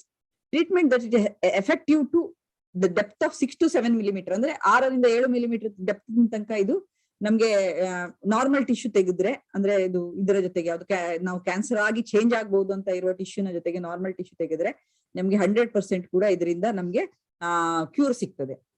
ಇದು ಸಾಧಾರಣ ಇದು OPD ಪ್ರೊಸೀಜರ್ ആണ്. ಅಡ್ಮಿಟ್ ಅನ್ನೋ ಅವಶ್ಯ ಇಲ್ಲ. പിന്നെ 95 to 97% ഇതിനകത്ത് ക്യൂർ റേറ്റ് ഉണ്ട്.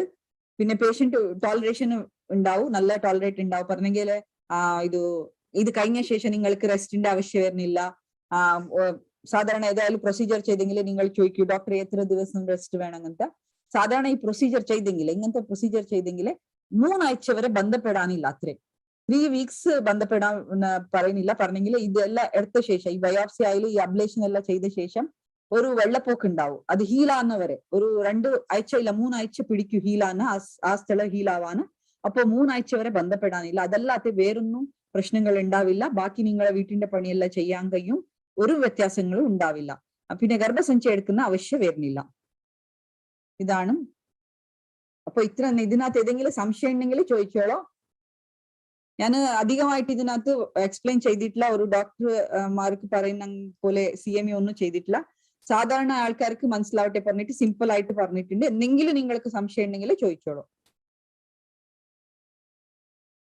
ಮೇಡಮ್ ಇದು ಕ್ವಶನ್ ಯಾರು ಕೇಳಬಹುದು? ಯಾರಿಗಾರು ಡೌಟ್ ಇದ್ರೆ? ಇಲ್ಲ ನೆಕ್ಸ್ಟ್ ಹೋಗ್ಬೇಕಾ? ನೆಕ್ಸ್ಟ್ ಇದಕ್ಕೆ Yes, ma'am.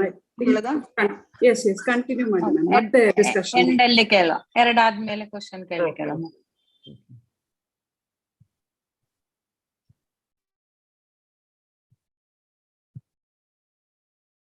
So new normal menstrual cup. What is menstrual cup anta first? Okay. Materials for protection for absorption of blood, collection of blood. മാസക്കുളി വന്ന ശേഷം ഞങ്ങള് സാധാരണ ഉപയോഗിക്കുന്നത് പണ്ടത്തെ ക്ലോത്ത് ഉപയോഗിച്ചുകൊണ്ടുണ്ടായി, തുണി ഉപയോഗിച്ചുകൊണ്ടുണ്ടായി. പിന്നെ സാനിറ്ററി പാഡ്സ് വന്നു, പിന്നെ ടാംപൂൺസ് തുടങ്ങി യൂസ് ആക്കാൻ ആൾക്കാർ. ഇപ്പൊ പുതിയതായിട്ടുള്ളത് മെൻസ്ട്രൽ ಕಪ್. ಮೆನ್ಸಸ್ ಬಂದಾಗ ಜನ ಫಸ್ಟ್ ಹಳೆ ಕಾಲದಲ್ಲಿ ಬಟ್ಟೆ ಉಪಯೋಗಿಸ್ತಾ ಇದ್ರು. ಆಮೇಲೆ ಸ್ಯಾನಿಟರಿ ಪ್ಯಾಡ್ಗಳು ಬಂತು. ಯಾಕಂದ್ರೆ ಅದು ಬಟ್ಟೆ ಉಪಯೋಗಿಸ್ಲಿಕ್ಕೆ ಬೇಕಾದಷ್ಟು ಕಷ್ಟಪಡುವ ಅಗತ್ಯ ಇಲ್ಲ. ಮತ್ತೆ ಸ್ಯಾನಿಟರಿ ಪ್ಯಾಡ್ ಇಂದ ಅದು ಆರೋಗ್ಯಕರವಾಗಿರ್ತದೆ. ಅಂದ್ರೆ ಈಗ ಬಟ್ಟೆಯನ್ನು ಸರಿಯಾಗಿ ಒಣಗಿಸ್ಲಿಲ್ಲ ಅಂದ್ರೆ ಕೆಲವೊಮ್ಮೆ ಇನ್ಫೆಕ್ಷನ್ ಆಗುವ ಸಾಧ್ಯತೆ ಉಂಟು ಅಂತ ಸ್ಯಾನಿಟರಿ ಪ್ಯಾಡ್ಗೆ ಆದಷ್ಟು ಜನರು ಉಪಯೋಗಿಸ್ಲಿಕ್ಕೆ ಶುರು ಮಾಡಿದ್ರು. ಅದು ತುಂಬಾ ಈಸಿ ಕೂಡ ಆಯ್ತು ಎಷ್ಟೊಂದು ಜನರಿಗೆ. ಈಗ ಕಲೀಲಿಕ್ಕೆ ಹೋಗುವ ಮಕ್ಕಳಿಗೆ, ಕೆಲಸಕ್ಕೆ ಹೋಗುವ ಹೆಂಗಸರಿಗೆ ಸ್ಯಾನಿಟರಿ ಪ್ಯಾಡ್ ಉಪಯೋಗಿಸುವುದು ತುಂಬಾ ಈಸಿ ಆಯ್ತು. ಒಗೆಯುವ ಅವಶ್ಯಕತೆ ಇರಲಿಲ್ಲ. ಅದು ಟೈಮ್ ಕೂಡ ಸೇವ್ ಮಾಡ್ತಾ ಇತ್ತು, ನಮ್ಮ ಸಮಯ ಕೂಡ ಸೇವ್ ಮಾಡ್ತಾ ಇತ್ತು. ನೆಕ್ಸ್ಟ್ ಬಂತು ಟ್ಯಾಂಪೂನು. ಯಾಕಂದ್ರೆ ಅದು ಸ್ಯಾನಿಟರಿ ಪ್ಯಾಡ್ಗಿಂತ ತುಂಬಾ ಚಿಕ್ಕದಿರ್ತದೆ, ಉಪಯೋಗಿಸ್ಲಿಕ್ಕೂ ಸುಲಭ, ಡಿಸ್ಪೋಸ್ ಮಾಡ್ಲಿಕ್ಕೆ ಸುಲಭ ಅಂತ ಟ್ಯಾಂಪೂನ್ಸ್ ಬಂತು. ಈಗ ಹೊಸದಾಗಿ ಬಂದಿರೋದು ಕ್ರಾಂತಿ ಅಂದ್ರೆ ಮೆನ್ಸ್ಟ್ರಲ್ ಕಪ್. ಈ ಮೆನ್ಸ್ಟ್ರಲ್ ಕಪ್ ಅಂದ್ರೆ ಏನು ಅಂತ, ಮೆನ್ಸ್ಟ್ರಲ್ ಕಪ್ ಅಂತ ಹೇಳಿದ್ರೆ ಈ ಮೆನ್ಸಸ್ ಬಂದಾಗ ಬ್ಲಡ್ ಅನ್ನು ಕಲೆಕ್ಷನ್ ಮಾಡ್ಲಿಕ್ಕಿರುವ ಒಂದು ಕಪ್. ഇത് മെൻസസ് വരുമ്പോ കളക്ട് ആക്കാനുള്ള ഒരു കപ്പാണ് ഇത്. നിങ്ങളെ സാനിറ്ററി പാഡ് പോലെയും അല്ല, ടാംപൂൺ പോലെയും അല്ല, തുണിയെ പോലെയും അല്ല. അലക്കുന്ന ആവശ്യമില്ല, ചാടുന്ന ആവശ്യമില്ല, ഇത് ഡിസ്പോസ് ചെയ്യുന്ന ആവശ്യം കൂടി വരുന്നില്ല. ഇക്കോ ഫ്രണ്ട്ലി ആണ്. അപ്പൊ ഇതിനെ കുറിച്ചിട്ട് കുറച്ചറിയാം. A menstrual cup is a type of reusable feminine hygiene product. It's small, flexible, funnel-shaped cup made of rubber or silicone that you insert into your vagina to catch or collect the period fluid. മാസക്കുളി വന്നാക ഈ ഉള്ളിലുള്ള ബ്ലഡും collect ചെയ്യാനുള്ള ഒരു കപ്പാണ് ഇത്. വളരെ hygienic ആണ്, തീരെ ചെറിയ പ്രോഡക്റ്റ് ആണ്. ഇത് റബ്ബർ ಇಲ್ಲ ಸಿಲಿಕಾನ್ಲೆ ചെയ്തിട്ടുണ്ടാവും, ಮ್ಯಾನುಫ್ಯಾಕ್ಚರ್ ചെയ്തിട്ടുണ്ടാവും. റബ്ബರ್ ಇಲ್ಲ ಸಿಲಿಕಾನ್ ಉಪಯೋಗಿಸಿ ಮಾಡಿದ ಕಪ್ ಇದು. ವೆಜಿನದ ಒಳಗೆ ಅಂದ್ರೆ ಯೋನಿಯ ಒಳಗೆ ಇಟ್ಟುಕೊಳ್ಳುವ ಇದು ಒಂದು ಸಾಧನ. ಇದರಲ್ಲಿ ನಿಮ್ಮ ಮೆನ್ಸಸ್ಸಿನ ಬ್ಲಡ್ ಅದರಲ್ಲಿ ಕಲೆಕ್ಟ್ ಆಗ್ತದೆ. ಹೇಗಿರ್ತದೆ ಅಂತ ಇದು ಅದರ ಪಿಕ್ಚರ್. ಮೆನ್ಸ್ಟ್ರಲ್ ಕಪ್ ಹೀಗೆ ಇರುತ್ತೆ. ಅದು ಯೂಶಲಿ ಇಲ್ಲಿ ಇಂಡಿಯಾದಲ್ಲಿ ಸಿಗುವುದು ಸಿಲಿಕಾನ್ ಇಂದ ಮಾಡಿದ್ದು. ಇಷ್ಟೇ ಚಿಕ್ಕದಿರ್ತದೆ. ನಿಮ್ಮ 2 ಕೈ ಬೆರಳಿನ ಮಧ್ಯದಲ್ಲಿ ಹೀಗೆ ಹಿಡಿಲಿಕ್ಕೆ ಸಾಧ್ಯ ಉಂಟು. ತೀರಾ ಸಿಂಪಲ್ ಆಗಿರುವ ಒಂದು ಸಾಧನ. Material and durability. It is made up of medical grade silicone. In other countries, even latex and thermoplastic elastomer it's made up of. They are also available, but in India, it usually available, which is made up of silicone. The durability is up to 5 years. ഒരു cup നിങ്ങൾ ഉപയോഗിക്കാൻ തുടങ്ങിയെങ്കിൽ അതിനകത്ത് ഒരു manufacturing defect ഇല്ലെങ്കിൽ 5 കൊല്ലം വരെ അയ്യോ ഒരു simple ഉള്ള ഒരു സാധനം 5 കൊല്ലം വരെ നിങ്ങളെ മെൻസ്ട്രൽ ബ്ലീഡിങ്ങിന്റെ അബ്സോർപ്ഷൻ ചെയ്യാൻ ഇത് പ്രൊട്ടക്ഷൻ ചെയ്യാൻ പറഞ്ഞെങ്കിൽ സാനിറ്ററി പാഡ് അല്ലാതെ 5 കൊല്ലം വരെ ഒരു സാധനം നിങ്ങൾക്ക് ഉപയോഗിക്കാൻ കഴിയും. ഒരു സാനിറ്ററി പാഡ് ആയെങ്കിൽ നിങ്ങൾ ഡെയിലി 2-3 മാറ്റേണ്ടി വരും. ചിലപ്പോൾ ഒരു സാനിറ്ററി പാഡ് മാറ്റേണ്ടി വരും. ടാംപൂനായെങ്കിലും അങ്ങനെ തന്നെ. ഇത് മാറ്റുന്ന ആവശ്യമില്ല. 5 years വരെ വരും ഒരു മാനുഫാക്ചറിങ് ഡിഫക്ട് ഇല്ലെങ്കിൽ. ഇല്ല അത് ഒന്ന് ബുദ്ധിമുട്ടായിട്ടില്ല, അത് കൊള്ളായില്ലെങ്കിൽ. എങ്ങനെ ഉണ്ടാവും ഒരു കപ്പ് ഈ ರೀತಿ ഉണ്ടാവും.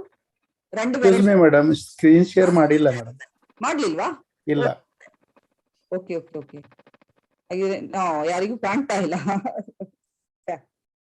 ನಾನು ಸ್ಕ್ರೀನ್ ಶೇರ್ ಮಾಡ್ಲಿಲ್ವಾ, ಆಗ ಬಿಟ್ಟೋಯ್ತಾ ಅಂತ ಅದ್ ಮಾಡಿದ ನಂತರ. Okay okay okay share. ಈಗ ಕಾಣ್ತಾ ಇದೆಯಾ ಇಲ್ವಾ? ಕಾಣ್ತಾ ಇದೆ, ಕಾಣಿಸ್ತಾ ಇದೆ ಮ್ಯಾಮ್, ಕಾಣಿಸ್ತಾ ಇದೆ. ಹಾಗಿದ್ರೆ ഫസ്റ്റ് ಇಂದಲೇ ಶುರು ಮಾಡ್ತೇನೆ. Better madam. മെൻസ്ട്രൽ കപ്പ് ഇങ്ങനെ ഉണ്ടാവും. 2 വിരലിന്റെ നടുവിൽ ഇത്ര പിടിക്കാൻ ഇത്ര ചെറിയ ഒരു സാധനമാണ്. ഇതാണ് മെൻസ്ട്രൽ കപ്പ്. ഇത് സിലിക്കോണിനെ ചെയ്തത് ಇಂಡಿಯಾದಲ್ಲಿ കിട്ടുന്നത്. ಇಂಡಿಯಾದಲ್ಲಿ ಸಿಗುವುದು ಸಿಲಿಕಾನ್ ಇಂದ ಮಾಡಿದ್ದು.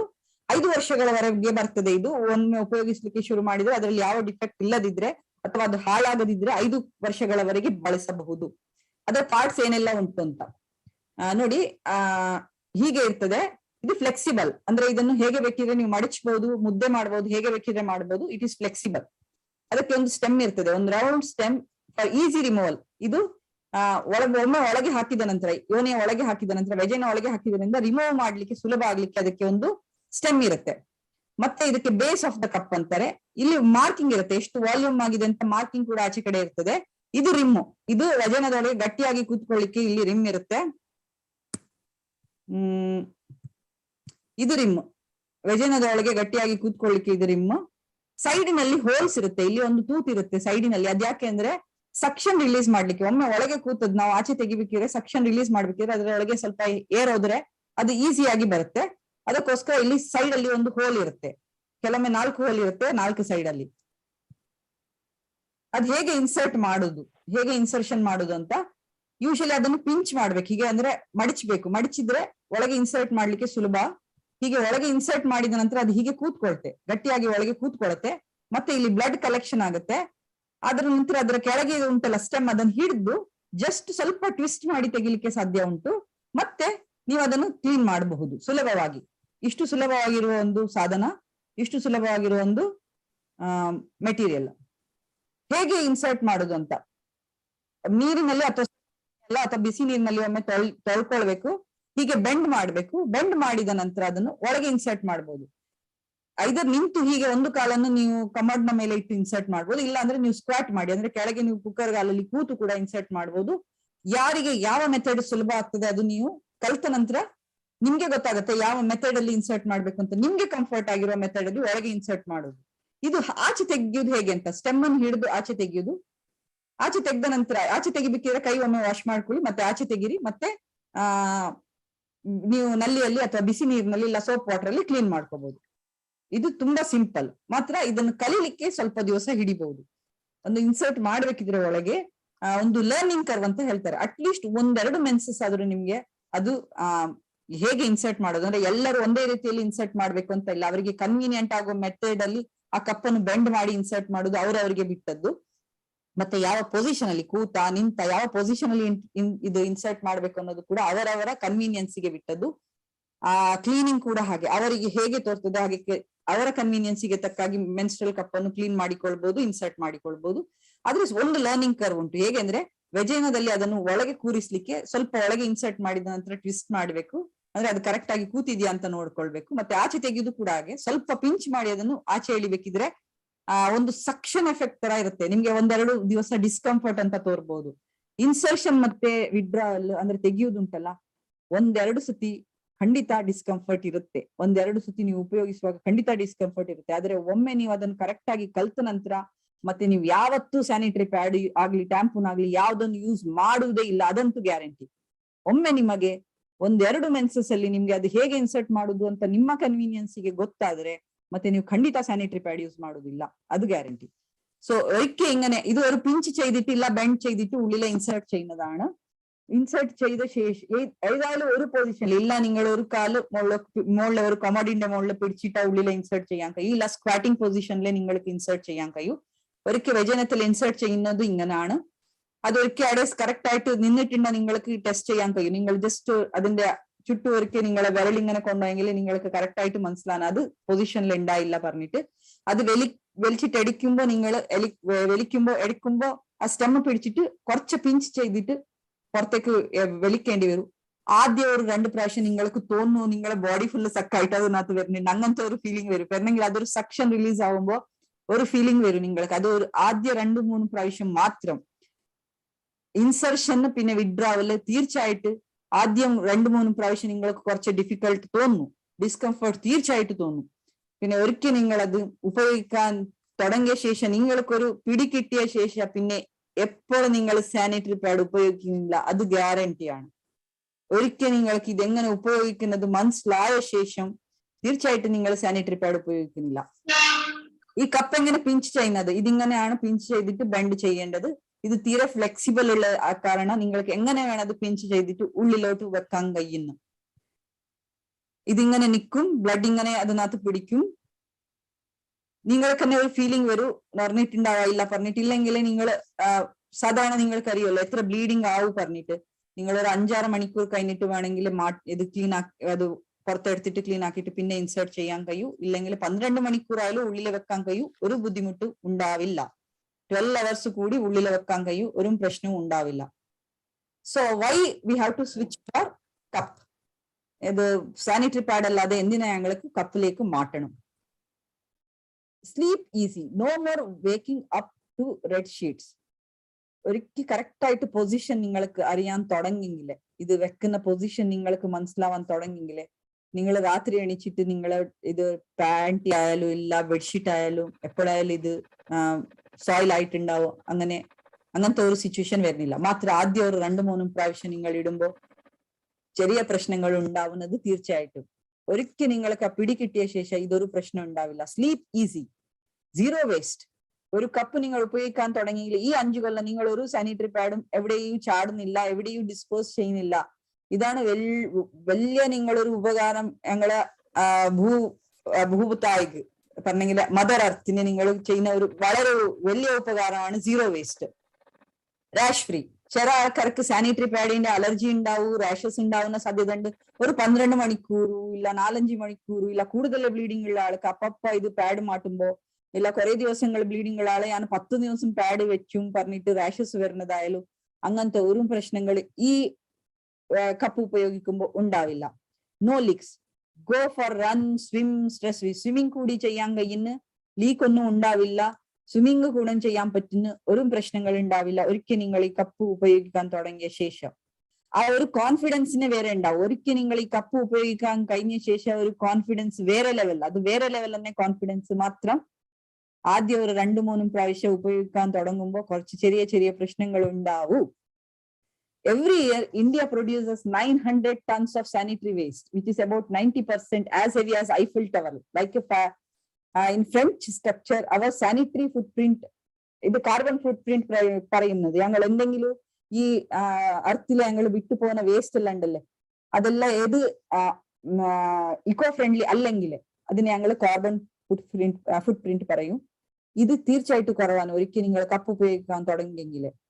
ഈ sanitary pad outlive our own lives and remain in the soil for generation to come, and it's becoming a common knowledge that the pads will spend for next 100 years breaking down in landfills, oceans, yet it is not the end of the story. ഞങ്ങൾ sanitary pad എല്ലാം ഇങ്ങനെ dispose ചെയ്യുന്നതാണ്. ഞങ്ങൾ എവിടെ ചാടിയെങ്കിൽ ഇല്ല, നിങ്ങൾ ഒരു ഫ്ലഷിന്റെ ഉള്ളിൽ വെച്ചെങ്കിലേ ഫ്ലഷ് ബ്ലോക്ക് ആകുന്ന സാധ്യതകളുണ്ട്. ഇങ്ങനെ ചാടിയെങ്കിലേ സാനിറ്ററി പാഡ് വേസ്റ്റ് തന്നെ സാധാരണ ലാൻഡ് ഫില്ലിലെല്ലാം കുറെ ಪೊಲ್ಯೂಷನ್ ഉണ്ടാക്കും. ಇದು ಸ್ಯಾನಿಟರಿ ಪ್ಯಾಡ್ ಉಪಯೋಗಿಸುವಾಗ ಇಲ್ಲ ನಾವು ಅದನ್ನು ಡಿಸ್ಪೋಸ್ ಮಾಡುವಾಗ ಪೊಲ್ಯೂಷನ್ ಖಂಡಿತವಾಗ್ಲೂ ಆಗ್ತದೆ. ಮತ್ತೆ ಕೆಲವರು ಸ್ಯಾನಿಟರಿ ಪ್ಯಾಡ್ ಅನ್ನು ಫ್ಲಶ್ ನಲ್ಲಿ ಹಾಕ್ತಾರೆ. ಫ್ಲಶ್ ನಲ್ಲಿ ಹಾಕುವಾಗ ಫ್ಲಶ್ ಬ್ಲಾಕ್ ಆಗುವ ಸಾಧ್ಯತೆಗಳು ಕೂಡ ಉಂಟು. Cups can hold more blood than other methods. ನಿಮ್ಮ ಟ್ಯಾಂಪೂನಿನಲ್ಲಾಗ್ಲಿ ಅಥವಾ ಸ್ಯಾನಿಟರಿ ಪ್ಯಾಡ್ ಗಿಂತಲೂ ಜಾಸ್ತಿ ಬ್ಲಡ್ ಇದರಲ್ಲಿ ಹಿಡಿತದೆ. An eco-friendly alternative for tampons and pads can wear a cup for up to 12 hours. Reusable cups. ಈ ಕಪ್ ಅನ್ನು ಪುನಃ ಯೂಸ್ ಮಾಡಬಹುದು. ಇಂಡಿಯಾದಲ್ಲಿರೋ ಪ್ರಾಡಕ್ಟ್ಸ್ ಗಳ ಹೆಸರು ಹೇಳ್ತೀನಿ. Pee Safe, Sirona, Sanfe, V cup, Ever Eve etcetera. ಅದಲ್ಲದೆ ಫಾರಿನ್ ನಲ್ಲಿ ಸಿಗುದು Keeper cup, Moon cup, Lunette cup, Diva cup, Lena cup, Lily cup, ಇದೆಲ್ಲ ಫಾರಿನ್ ಅಲ್ಲೆಲ್ಲ ಸಿಗ್ತದೆ. ಅದಲ್ಲದೆ ರಿಯೂಸಬಲ್ ಅಲ್ಲದೆ ಡಿಸ್ಪೋಸಬಲ್ ಕಪ್ಸ್ ಯಾವ್ದಲ್ಲ ಅಂದ್ರೆ ಇನ್ಸ್ಟೆಡ್ ಸಾಫ್ಟ್ ಕಪ್ ಅಂತ ಬರುತ್ತೆ, ಅದು ಡಿಸ್ಪೋಸಬಲ್. ಅದಕ್ಕಿಂತ ಒಳ್ಳೇದು ಇದು ರಿಯೂಸಬಲ್. ಯಾಕಂದ್ರೆ ನಿಮ್ಮ ಕೈಯಲ್ಲೇ ಉಂಟು, ನೀವೇ ನಿಮ್ಗೆ ಬೇಕಾದಾಗೆ ಅದನ್ನು ಕ್ಲೀನ್ ಮಾಡ್ಕೊಳ್ಬಹುದು, ನಿಮ್ಗೆ ಬೇಕಾದ ಸಮಯದಲ್ಲಿ ಬೇಕಾದಾಗೆ ಇನ್ಸರ್ಟ್ ಮಾಡಿಕೊಳ್ಬಹುದು. Cleaning and storing the cup. ಸಾಧಾರಣ ಕ್ಲೀನ್ ಮಾಡ್ಲಿಕ್ಕೆ ದೊಡ್ಡ ಕಷ್ಟ ಏನಿಲ್ಲ. ನೀವು ಸ್ನಾನ ಮಾಡುವಾಗ ನಿಮಗೆ ಅದನ್ನು ಸೋಪ್ ನೀರಿನಲ್ಲಿ ತೊಳೆದು ಬಿಡಿ, ಅದಕ್ಕೆ ಒಂದು ಸ್ನಾನ ಮಾಡಿಸಬಹುದು. ಇಲ್ಲ ನೀವು ಟಾಯ್ಲೆಟ್ ಹೋದಾಗೆಲ್ಲ ಜಸ್ಟ್ ಅದಕ್ಕೆ ಸೋಪ್ ಹಚ್ಚಿ ಕ್ಲೀನ್ ಮಾಡಿದ್ರು ಆಯ್ತು, ಸೋಪ್ ಸೊಲ್ಯೂಷನ್ ಅಲ್ಲಿ ಕ್ಲೀನ್ ಮಾಡಿದ್ರೆ ಆಯ್ತು, ಇಲ್ಲ ಬಿಸಿ ನೀರಿನಲ್ಲಿ ಕ್ಲೀನ್ ಮಾಡಿದ್ರೆ ಆಯ್ತು. ಈಗ ಸಾಧಾರಣ ಎಲ್ಲರ ಟಾಯ್ಲೆಟ್ ಅಲ್ಲೂ ಬಿಸಿ ನೀರು ಇರುತ್ತೆ, ಇಲ್ಲ ಬಾಯ್ಲರ್ ಅಲ್ಲಿ ಇರುತ್ತೆ, ಇಲ್ಲ ಸೋಲಾರ್ ಅಲ್ಲಿ ಇರುತ್ತೆ. ಅದ್ರಲ್ಲೇ ಒಂದ್ಸತಿ ಕ್ಲೀನ್ ಮಾಡ್ಕೊಂಡು ಹಾಕೋದು ತುಂಬಾ ಸಿಂಪಲ್ ಆಗಿರೋದು ಪ್ರೊಸೀಜರ್. ಕೆಲವರಿಗೆ ತುಂಬಾ ಕ್ಲೀನ್ಲಿನೆಸ್ ನಲ್ಲಿ ತುಂಬಾ ಇದು ಹಾಗೆ ಕ್ಲೀನ್ ಆಗ್ಬೇಕು ಹೀಗೆ ಕ್ಲೀನ್ ಆಗ್ಬೇಕು ಅಂತ ಇರೋರು ಬೇಕಿದ್ರೆ ಬಿಸಿ ನೀರಲ್ಲಿ ಸೋಪ್ ಸೊಲ್ಯೂಷನ್ ಅಲ್ಲಿ 5 ನಿಮಿಷ ಬಿಸಿ ಮಾಡ್ಬೋದು, ಇಲ್ಲ 10 ನಿಮಿಷ ಬಿಸಿ ಮಾಡಿ ಕುದಿಸಿದ ನೀರಿನಲ್ಲಿ ಕ್ಲೀನ್ ಮಾಡ್ಕೊಳ್ಬಹುದು. ಅದು ನಿಮ್ಗೆ ಬಿಟ್ಟದ್ದು.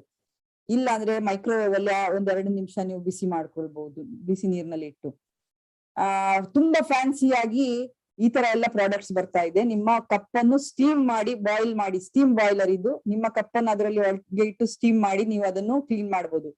ತುಂಬಾ ಕ್ಲೀನ್ಲಿನೆಸ್ ಬೇಕು ಅಂತ ಇರುವ ಜನರಿಗೆ ಅದಕ್ಕೆ ಸ್ಟೀಮ್ ಒಂದು ಸಿಗ್ತದೆ, ಒಂದು ಚಿಕ್ಕೊಂದು ಪ್ರಾಡಕ್ಟ್. ಇದರಲ್ಲಿ ಸ್ಟೀಮ್ ಆಗಿ ಅದು ಕ್ಲೀನ್ ಆಗುತ್ತೆ. സോ ക്ലീനിങ് വളരെ ഈസിയാണ്. നിങ്ങൾ കുടിക്കുന്ന സമയത്തല്ലേ ഇല്ല ടോയ്ലറ്റ് പോയ സമയത്തല്ലേ സോപ്പിലില്ല സോപ്പ് സൊല്യൂഷനിലെ നിങ്ങൾക്ക് അത് ജസ്റ്റ് ക്ലീൻ ആക്കാൻ കഴിയും ഇൻസേർട്ട് ചെയ്യുന്ന മുമ്പേ.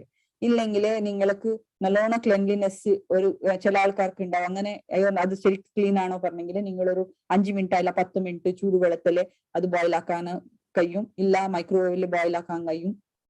ഇല്ലെങ്കിൽ ഇങ്ങനത്തെ സ്റ്റീമർ കിട്ടും. ഇങ്ങനത്തെ സ്റ്റീമർക്ക് വേണ്ടിയിട്ട് നിങ്ങൾ പൈസ ഒഴിവാക്കുന്ന ആവശ്യം തീരെ ഇല്ല തോന്നുന്നു എനിക്ക്.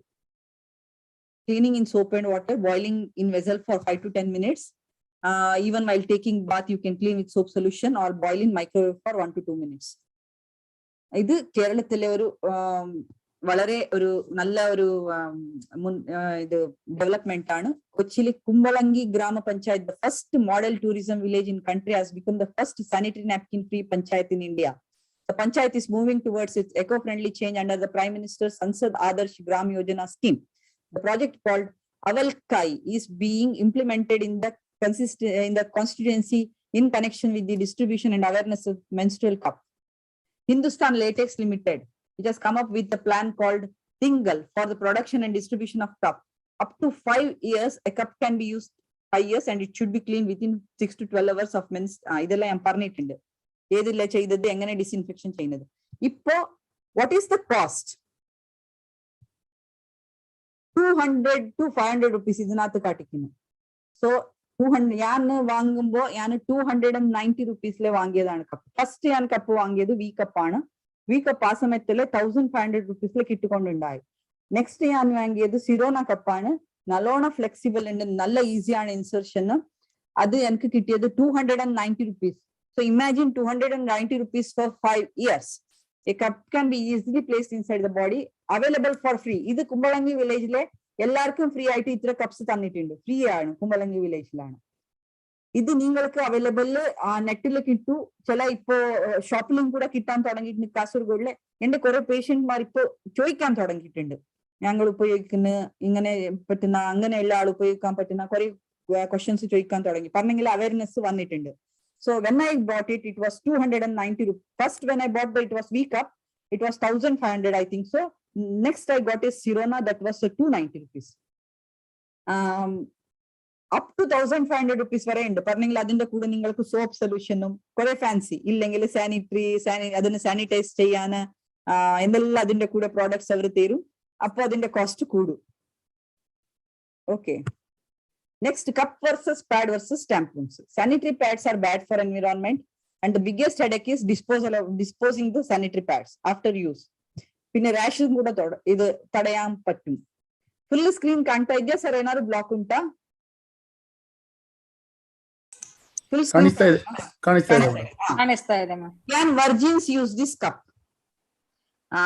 എന്റെ എക്സ്പീരിയൻസിൽ പറഞ്ഞെങ്കില് ഞാൻ ഇല്ല പറയാ. ബട്ട് ഞാൻ എവിടെ ഇതെല്ലാം നെറ്റിലെല്ലാം തേടിട്ട് നോക്കുമ്പോ അവർ പറയുന്നു വർജിൻസ് ഉപയോഗിക്കാൻ കഴിയും. പിന്നെ അവർ കൊടുക്കുന്ന റീസൺ മാത്രം നല്ലോണം ഫന്നി ഉണ്ട്. വർജിൻസ് അവർ ഹൈമെന്നിനെ പറ്റിട്ട് അവർ പേടിച്ചിട്ട് ഹൈമെന്ന് ടേർ ആവും പറഞ്ഞിട്ട് ഉപയോഗിക്കുന്നില്ല. അങ്ങനത്തെ ഒന്നില്ല. ഇപ്പൊ ഹൈമെൻക്ക് അത്ര ഇമ്പോർട്ടൻസ് ഒന്നും ഇല്ല. ഞാൻ പറയാ ഇത് ഇൻസർഷന് പിന്നെ എടുക്കുന്നത് പുറത്തെടുക്കുന്നത് അത്ര സിമ്പിൾ ഒന്നുമല്ല. It needs A learning curve. നിങ്ങൾ ഒരു 2 മാസം കൂടിയായാലും നിങ്ങൾക്ക് ഒരു ലേണിംഗ് കർവ് വേണം. ഒരു വർജിൻക്ക് അത് അത്ര എളുപ്പല്ല പറഞ്ഞിട്ട് എന്റെ ഇത് എന്താ ഒപ്പീനിയൻ മാറുന്ന സാധ്യത ഉണ്ട്. നിങ്ങൾ നിങ്ങളുടെ ബോഡിന്റെ മുകളിൽ എക്സ്പെരിമെന്റ് ചെയ്തിട്ട് നിങ്ങൾ തന്നെ ഒരു കൺക്ലൂഷനിലേക്ക് വരാൻ കഴിയും. ഈ എന്റെ കണക്കിലെ വർജിൻസ്ക്ക് അത്ര എളുപ്പല്ല. പിന്നെ അറിയില്ല, ആരായാലും ഇവിടെ ഉപയോഗിക്കുന്നുണ്ടെങ്കിലും നിങ്ങളെ എക്സ്പീരിയൻസ് നിങ്ങൾക്ക് പറയാൻ കഴിയും. What are the disadvantages? Advantage മാത്രമല്ലല്ലേ, ഡിസ്അഡ്വാൻറ്റേജ് എല്ലാത്തിലും ഉണ്ട്. ഞങ്ങളുടെ ജീവിതത്തിലേക്ക് വരുമ്പോൾ എല്ലാം പോസിറ്റീവ് ഇല്ല, നെഗറ്റീവ് ഉണ്ടാവും. ഒരു കാർ ഉപയോഗിക്കാൻ തുടങ്ങുമ്പോൾ അതിന്റെ പോസിറ്റീവ് ഉണ്ട്, നെഗറ്റീവ് ഉണ്ട്. ഒരു ഫ്രിഡ്ജ് ഉപയോഗിച്ചെങ്കിൽ അതിന്റെ പോസിറ്റീവ് ഉണ്ട്, നെഗറ്റീവ് ഉണ്ട്. അതേപോലെ ഇതിനകത്ത് ഡിസ്അഡ്വാൻറ്റേജ് ക്യാൻ ബി മെസ്സി. തീർച്ചയായിട്ടും ആദ്യ കുറച്ച് മാസം ഒരു 2 ഇൻസർഷൻ എന്റെ ഇത് എന്താ റിമൂവ് ചെയ്യുന്നത് മെസ്സി ഉണ്ടാവും. തീർച്ചയായിട്ടും മെസ്സി ഉണ്ടാവും. ചിലപ്പോൾ നിങ്ങൾ റിമൂവ് ചെയ്യുമ്പോൾ അത് താഴെ വീണിട്ട് ഫ്ലോറെല്ലാം ബ്ലഡ് ആവാൻ സാധ്യത ഉണ്ട്. ನೀವು ಅದು ರಿಮೂವ್ ചെയ്യുമ്പോൾ ನಿಮ್ಗೆ ಅದು ನೀವು ತೆಗಿಬೇಕಿರೋ ಕೆಲವೊಮ್ಮೆ ನಿಮ್ಗೆ ಫಸ್ಟ್ 2 ಸತಿ ನಿಮ್ಗೆ ಗೊತ್ತಾಗುದಿಲ್ಲ ಕರೆಕ್ಟ್ ಆಗಿ ಹೇಗೆ ರಿಮೂವ್ ಮಾಡುದು, ಯಾವ ರೀತಿ ರಿಮೂವ್ ಮಾಡುದು. ಆಗ ಅದು ನೆಲದ ಮೇಲೆ ಬಿದ್ದು ಬ್ಲಡ್ ಎಲ್ಲ ಫ್ಲೋರ್ ಮೇಲೆಲ್ಲ ಆಗುವ ಸಾಧ್ಯತೆಗಳು ಉಂಟು. ನೀವು ತೆಗೆಯುವಾಗ ಜಾಗ್ರತೆ ಮಾಡ್ಲಿಲ್ಲ ಅಂದ್ರೆ ಡ್ರೈನಿನ ಒಳಗೆ ಬೀಳುವ ಸಾಧ್ಯತೆ ಉಂಟು ಅಲ್ವಾ. ಹಾಗೆ ಕೆಲವೊಮ್ಮೆ ಡಿಸ್ಅಡ್ವಾಂಟೇಜ್ ಉಂಟು. ನಿಮ್ಗೆ ಲರ್ನಿಂಗ್ ಅಂದ್ರೆ ಕಲೀಲಿಕ್ಕೆ 1-2 ಮೆನ್ಸಸ್ ಆದ್ರೂ ಬೇಕಾಗುತ್ತೆ. ಸೊ ಈ ಕಲಿಯುವ ಸಮಯದಲ್ಲಿ ನೀವು ಬೇಕಿದ್ರೆ ಸ್ಯಾನಿಟರಿ ಪ್ಯಾಡ್ ಯೂಸ್ ಮಾಡ್ಬೋದು. ಆ ಸಮಯದಲ್ಲಿ ಒಂದು ಪ್ರೊಟೆಕ್ಷನ್ಗಾಗಿ may be hard to insert or remove. ಸರಿಯಾಗಿ ಹೇಳಲಿಕ್ಕೆ ಹೋದ್ರೆ ನನ್ನ ಸೆಕೆಂಡ್ ಇನ್ಸರ್ಷನ್ ರಿಮೂವಲ್ ಟೈಮ್ ಅಲ್ಲಿ ನನ್ನ ಕಣ್ಣಿಂದ ನೀರು ಬಂತು. ಯಾಕಂದ್ರೆ ನನಗೆ ರಿಮೂವ್ ಮಾಡ್ಲಿಕ್ಕೆ ಅಷ್ಟು ಕಷ್ಟ ಆಗಿತ್ತು. ಇದು ಯಾರ ಕಪ್ಪನ್ನು ಇಂಟ್ರೊಡ್ಯೂಸ್ ಮಾಡಿದ ಅವರನ್ನೆಲ್ಲ ಬೈದುಕೊಂಡೆ ನಾನು. ಅಷ್ಟು ಕಷ್ಟ ಆಗಿದೆ ನನಗೆ ಸೆಕೆಂಡ್ ರಿಮೂವಲ್. ಯಾಕಂದ್ರೆ ನಾನು ಫಸ್ಟ್ ಯೂಸ್ ಮಾಡ್ತಾ ಇದ್ದು ವಿ ಕಪ್ ಅಂತ, ಅದಕ್ಕೆ ಸ್ಟೆಮ್ ಇರ್ಲಿಲ್ಲ. ಅದನ್ನು ಪಿಂಚ್ ಮಾಡಿ ತೆಗಿಬೇಕಿದ್ರೆ ಅದು ಸಕ್ಷನ್ ರಿಮೂವ್ ಆಗೋ ಟೈಮಲ್ಲಿ ಇಡೀ ಬಾಡಿಯನ್ನು ಸಕ್ ಮಾಡ್ತಾ ಇದ್ದೆ ಅಂತ ಒಂದು ಫೀಲಿಂಗ್ ಬರುತ್ತೆ. ಫಸ್ಟ್ 2 ಇನ್ಸರ್ಷನ್ ಮತ್ತೆ ರಿಮೂವಲ್ ಖಂಡಿತವಾಗಿ ಡಿಫಿಕಲ್ಟ್, ನಾನು ಇಲ್ಲ ಅಂತ ಹೇಳುದಿಲ್ಲ. ಆದ್ರೆ ಕೆಲವರಿಗೆ ಫಸ್ಟ್ ಅಲ್ಲೇ ಗೊತ್ತಾಗ್ಬಹುದು ಹೇಗೆ ಇನ್ಸರ್ಟ್ ಮಾಡುದು ಅಂತ, ಹೇಗೆ remove. May be tough to find the right fit. ಕೆಲವೊಮ್ಮೆ ಅದರಲ್ಲಿ ನಿಮ್ಮ ವೆಜಿನದಲ್ಲಿ ಬೇರೆ ಬೇರೆ ಸೈಜ್ ಇರುತ್ತೆ. ಕೆಲವೊಮ್ಮೆ ನಾರ್ಮಲ್ ಡೆಲಿವರಿ ಆದವ್ರಿಗೆ ಲೂಸ್ ಇರ್ಬೋದು വെജിന, സിസേറിയൻ ആദവർക്ക് ടൈറ്റ് ഇർಬೋದು. നോർമൽ ഡെലിവറി ആയ ആൾക്ക് ചിലപ്പോൾ വെജിന ലൂസ് ഉണ്ടാവും, പിന്നെ സിസേറിയൻ ആയ ആൾക്ക് ടൈറ്റ് ഉണ്ടാവും. ടൈറ്റ് ഉള്ള ആള് അധിക ഫ്ലെക്സിബിൾ ഉള്ള കപ്പിനെ പോകുന്നത് നല്ലത്. സിസേറിയൻ ആയ ആള്, നോർമൽ ഡെലിവറി ആയ ആള് കുറച്ച് ഫോർമുള്ള കപ്പ് ഉണ്ടാവും, ഫോർമുള്ള കപ്പിലേക്ക് പോകാൻ കഴിയും. അതെങ്ങനെ അറിയും പറഞ്ഞെങ്കിൽ നിങ്ങൾ ഒരു 2 കപ്പ് അധിക പൈസ ഒന്നും 2 എക്സ്പെരിമെന്റ് ചെയ്യുള്ളൂ. വേറെ വേറെ ടൈപ്പിന്റെ കപ്പ് ഉണ്ടാവല്ലേ, എക്സ്പെരിമെന്റ് ചെയ്യുള്ളൂ. ഏത് നിങ്ങൾ ഫിറ്റ് ആവും, നിങ്ങളെ വെജിനത്തിൽ ഫിറ്റ്. ഫോർമുള്ളത് സാധാരണ നോർമൽ ഡെലിവറി ആയിട്ട് വെജിന ലൂസ് ഉള്ള ആള് ഫോർമുള്ള കപ്പിന് പോയെങ്കിലേ നല്ലത്. സിസേറിയൻ ആള് അധിക ഫ്ലെക്സിബിൾ ഉള്ളത് നല്ലത്. May cos allergic reaction. തീരെ കുറവ് അലർജിക് ആണത്. സിലിക്കോൺ കപ്പിനെ തീരെ അലർജി ആണ് സാധ്യത കുറവ്. ഫോറിനിലെ ചില ലേറ്റക്സ് കപ്പ് ഉണ്ട്, ലേറ്റക്സ് കപ്പിന് ചില ആൾക്കാർക്ക് ലേറ്റക്സിന്റെ അലർജി ഉണ്ടാവും. സ്റ്റാർട്ടിങ് ഒരു 2-3 മാത്ര വെജനൽ ഇറിറ്റേഷൻ ഉണ്ടാവുന്നത്. Disadvantages not related to cup. ചില ഈ കപ്പ് ഉപയോഗിച്ചിട്ട് എനിക്ക് പ്രൊലാപ്സ് ആയി പറഞ്ഞു, വെജനൽ ഇത് യുട്രൈൻ പ്രൊലാപ്സ് ആയി പറയുന്ന ആളുണ്ട്. അത് പ്രൂവ് ആയിട്ടില്ല. ചില ആൾക്കാർ പറയുന്ന ഇപ്പോ അത് ഉപയോഗിച്ചിട്ട് ടോക്സിക് ഷോക്ക് സിൻഡ്രോം പറഞ്ഞിട്ടുണ്ട്. ടാമ്പൂൺ ഉപയോഗിക്കുന്ന ആൾക്കും പിന്നെ കപ്പ് ഉപയോഗിക്കുന്ന ആൾക്ക് ചിലപ്പോ കപ്പ് ഉള്ളിലുള്ളത് നിങ്ങൾക്ക് ഓർമ്മയില്ലാതെ കുറെ ദിവസങ്ങൾ കപ്പ് ഉള്ളിലെ ബാക്കിയായെങ്കിൽ ഇൻഫെക്ഷൻ ആവുന്ന സാധ്യത ഉണ്ട്. അത് തീർച്ചയായിട്ടും ഏതിലായാലും ആവുന്ന സാധ്യത ഉണ്ട്. അർലി ടൈമിൽ ടാമ്പൂൺ പറഞ്ഞുകൊണ്ടുണ്ടായി. ടോക്സിക് ഷോക്ക് സിൻഡ്രോം പറഞ്ഞെങ്കിൽ അത് നല്ലോണം ഇൻഫെക്ഷൻ ആണ്, വളരെ വലിയ ഇൻഫെക്ഷന് ഡേഞ്ചർ ആണ് അത് ടോക്സിക് ഷോക്ക് സിൻഡ്രോം പറഞ്ഞെങ്കിൽ. ഈ ഡിസ്അഡ്വാൻറ്റേജസ് എല്ലാം നിങ്ങൾ കപ്പ് ടൈമിൽ മാറ്റിക്കൊണ്ടുണ്ടെങ്കിൽ ഒരു പ്രശ്നം വരുന്നില്ല. കുറെ ദിവസം കപ്പ് ഉള്ളിൽ വെച്ചത് നിങ്ങൾക്ക് ഓർമ്മയില്ലാതെ ബാക്കിയായെങ്കിലും ಮಾತ್ರ, ನಿಮ್ಗೆ ಅದು ಒಳಗೆ ಇಟ್ಟ ಕಪ್ಪೇನಾದ್ರು ಜ್ಞಾಪಕ ಇಲ್ಲದೆ ನಿಮ್ಗೆ ಮರ್ತ್ ಹೋಗಿ ಒಳಗೆ ಬಾಕಿ ಆದ್ರೆ ಮಾತ್ರ ಟಾಕ್ಸಿಕ್ ಶಾಕ್ ಸಿಂಡ್ರೋಮ್ ಆಗ್ಬೋದು. ಅಂದ್ರೆ ತುಂಬಾ ಇನ್ಫೆಕ್ಷನ್ ಆಗೋ ಸಾಧ್ಯತೆ ಉಂಟು ಅಂತ. ಓಕೆ, ಈಗ ಯೂರಿನ್ ಪಾಸ್ ಮಾಡ್ಬೋದಾ, ಮೋಷನ್ ಪಾಸ್ ಮಾಡ್ಬೋದಾ? ಮಿಕ್ಚುರೇಷನ್ ಅಂಡ್ ಡೆಫಿಕೇಶನ್. ಕಪ್ಪು ಒಳಗೆ ಇಟ್ಟ ನಂತರ ನಿಮ್ಗೆ ಯೂರಿನ್ ಪಾಸ್ ಮಾಡ್ಲಿಕ್ಕೆ ಪ್ರಾಬ್ಲಮ್ ಆಗ್ತದಾ, ಮೋಷನ್ ಪಾಸ್ ಮಾಡ್ಲಿಕ್ಕೆ ಪ್ರಾಬ್ಲಮ್ ಆಗ್ತದಾ? ಯೂಶಲಿ ಆಗುದಿಲ್ಲ. Usually can pass urine and motion without any problem. ಆದ್ರೆ ಜಾಸ್ತಿ ಹೆಂಗಸರು ಹೇಳ್ತಾರೆ ಏನಂದ್ರೆ ಕಪ್ಪು ತೆಗೆದ ನಂತರ ಮೋಷನ್ ಪಾಸ್ ಮಾಡಿದಾಗ ಒಂದು ಕಂಫರ್ಟ್ ಬೇರೆ ಅಂತಾರೆ. So they feel it is ಇದು ಕಪ್ಪು ಒಳಗೆ ಇದ್ದಾಗ ಮೋಷನ್ ಪಾಸ್ ಮಾಡಿದ್ರೆ ಒಂದು ಸೆನ್ಸೇಷನ್ ಯಾವಾಗ್ಲೂ ಇರುತ್ತೆ, ಕಂಪ್ಲೀಟ್ ಆಗಿ ಮೋಷನ್ ಪಾಸ್ ಆಗ್ಲಿಲ್ವಾ ಅಂತ. ಈವನ್ ಕಂಪ್ಲೀಟ್ ಆಗಿ ಮೋಷನ್ ಪಾಸ್ ಆದ್ರೂ ಒಂದು ಸೆನ್ಸೇಷನ್ ಇರುತ್ತೆ. ಅದಕ್ಕೋಸ್ಕರ ಮೋಸ್ಟ್ ಆಫ್ ದ ವಿಮೆನ್ ಹೇಳ್ತಾರೆ, ತುಂಬಾ ಜನ ಹೇಳ್ತಾರೆ ಏನಂದ್ರೆ ಕಪ್ ರಿಮೂವ್ ಮಾಡಿದ ನಂತರ ಮೋಷನ್ ಪಾಸ್ ಮಾಡಿದ್ರೆ ಕಂಫರ್ಟ್ ಬೇರೆ. Some fear falling of cup into drain while passing the stool. Motion ಹೋಗುವಾಗ ಕೆಲವೊಮ್ಮೆ ಅದು ಕಮೋಡ್ ಒಳಗೆ ಬೀಳುವ ಸಾಧ್ಯತೆ ಉಂಟು ಅನ್ನುವ ಹೆದರಿಕೆ ಕೆಲವರಿಗೆ ಇರುತ್ತೆ. ಹಾಗಿದ್ರೆ ಬೆಟರ್ ನೀವು ಅದು ತೆಗೆದು ಕ್ಲೀನ್ ಮಾಡಿ ಟಾಯ್ಲೆಟ್ಗೆ ಹೋಗ್ಬೋದು. ಇದು ಇಂಟರ್ ಕೋರ್ಸ್ ಮಾಡಕ್ಕಾಗತ್ತಾ? ಇದು ಫಾರಿನ್ ಅಲ್ಲಿ ದೊಡ್ಡ ಕ್ವಶನ್. ಕಪ್ಪನ್ನು ತೆಗೆದು ಆಚೆ ಇಟ್ಟು ಕ್ಲೀನ್ ಮಾಡಕ್ ಇಟ್ಟು ಇಂಟರ್ ಕೋರ್ಸ್ ಮಾಡ್ಬೋದು. ಆದ್ರೆ ಅವರ ಕ್ವಶನ್ ಇಂಟರ್ ಕೋರ್ಸ್ ಮಾಡ್ಬೋದಾ ಮೆನ್ಸ್ಟ್ರಲ್ ಕಪ್ ಜೊತೆಗೆ ಅಂತ. ಫಾರಿನ್ ಅಲ್ಲಿ ಈ ತರ ಕಪ್ಗಳು ಸಿಗ್ತಾ ಇದೆ. ಈ ಕಪ್ ಅನ್ನು ಯೂಸ್ ಮಾಡಿ ಇದು ಇಂಟರ್ ಕೋರ್ಸ್ ಮಾಡ್ಬೋದು. This is almost similar to diaphragm. Diaphragm ಅಂತ ಬರ್ತಾ ಇತ್ತು ಒಂದು ಕಾಲದಲ್ಲಿ. ಅದು ಇದು ನಿಮ್ಮ ಕಾಂಡಮ್ ಉಪಯೋಗಿಸಿ ಇದು ಇಂಟರ್ ಕೋರ್ಸ್ ಮಾಡಿದ್ರೆ ಡಯಾಫ್ರಮ್ ಅನ್ನೋದನ್ನ ಉಪಯೋಗಿಸಿ ಇಂಟರ್ ಕೋರ್ಸ್ ಮಾಡಬಹುದಿತ್ತು. ಒಂದು ಕಾಂಟ್ರಾಸೆಪ್ಟಿವ್ ಆಗಿ ಯೂಸ್ ಆಗುತ್ತೆ. ಹಾಗೆ ಅಲ್ಲಿ ಈ ತರ ಮೆನ್ಸ್ಟ್ರಲ್ ಕಪ್ಪು ಸಿಗ್ತಾ ಇದೆ. ಕಪ್ ಇಟ್ಟ ನಂತರ ಕೂಡ ನಾವು ಸಂಭೋಗ ಮಾಡ್ಬೋದಾ? ಕಪ್ಪು ಹೆಚ್ಚೆ ಶೇಷ അതിന്റെ മുകളിൽ ബന്ധപ്പെടാൻ കഴിയുന്ന സാധാരണ ഉള്ള ഇന്ത്യത്തിലെ കിട്ടുന്ന കപ്പില് അങ്ങനെ ബന്ധപ്പെടാൻ കഴിയില്ല. ഇത് ഫോറിനിൽ ഇങ്ങനത്തെ കപ്പ് കിട്ടുന്നുണ്ട്. ഇത് ഉപയോഗിച്ചെങ്കിലേ ബന്ധപ്പെടാനും കഴിയും. IUCD ഇപ്പൊ ഞങ്ങൾ കോപ്പർಟಿ വെച്ചിട്ടുണ്ട്. ಈಗ ನನ್ನ ಕಾಪರ್ಟಿ ಹಾಕಿಸಿದ್ದೇನೆ. ಈಗ ನಾನು ಕಪ್ಪು ಒಳಗೆ ಇಟ್ಟು ಅದು ಸಕ್ಕಾಗುವಾಗ ನನ್ನ ಕಾಪರ್ಟಿ ಕೂಡ ಆಚೆಗೆ ಬರ್ತದ ಅಂತ ಕೆಲವರಿಗೆ ಸಂಶಯ ಇರ್ತದೆ. ಆದ್ರೆ ಯಾವುದೇ ಸ್ಟಡಿಯಲ್ಲಿ ಕಾಪರ್ಟಿ ಇದರಿಂದ ಆಚೆಗೆ ಬಂದದಿಲ್ಲ. ಹಾಗೆ ಕಾಪರ್ಟಿ ಹಾಕಿದ ಆಳು ಇಲ್ಲ IUCD ಒಳಗೆ ಇಟ್ಟ ಜನರಿಗೆ ಯಾವ ತೊಂದರೆಯೂ ಬರುವುದಿಲ್ಲ. ಕಾಪರ್ಟಿ വെച്ച ആൾക്ക് ഈ മെൻസ്ട്രൽ കപ്പ് ഉപയോഗിക്കുന്നത് കൊണ്ട് ഒരു പ്രശ്നവും ഉണ്ടാവില്ല. So conclusion, definitely it's a better alternative for pads or tampons, environment friendly, new confidence for all ladies, and recommended for all ladies. I'll recommend it for all ladies who are not virgins. Thank you.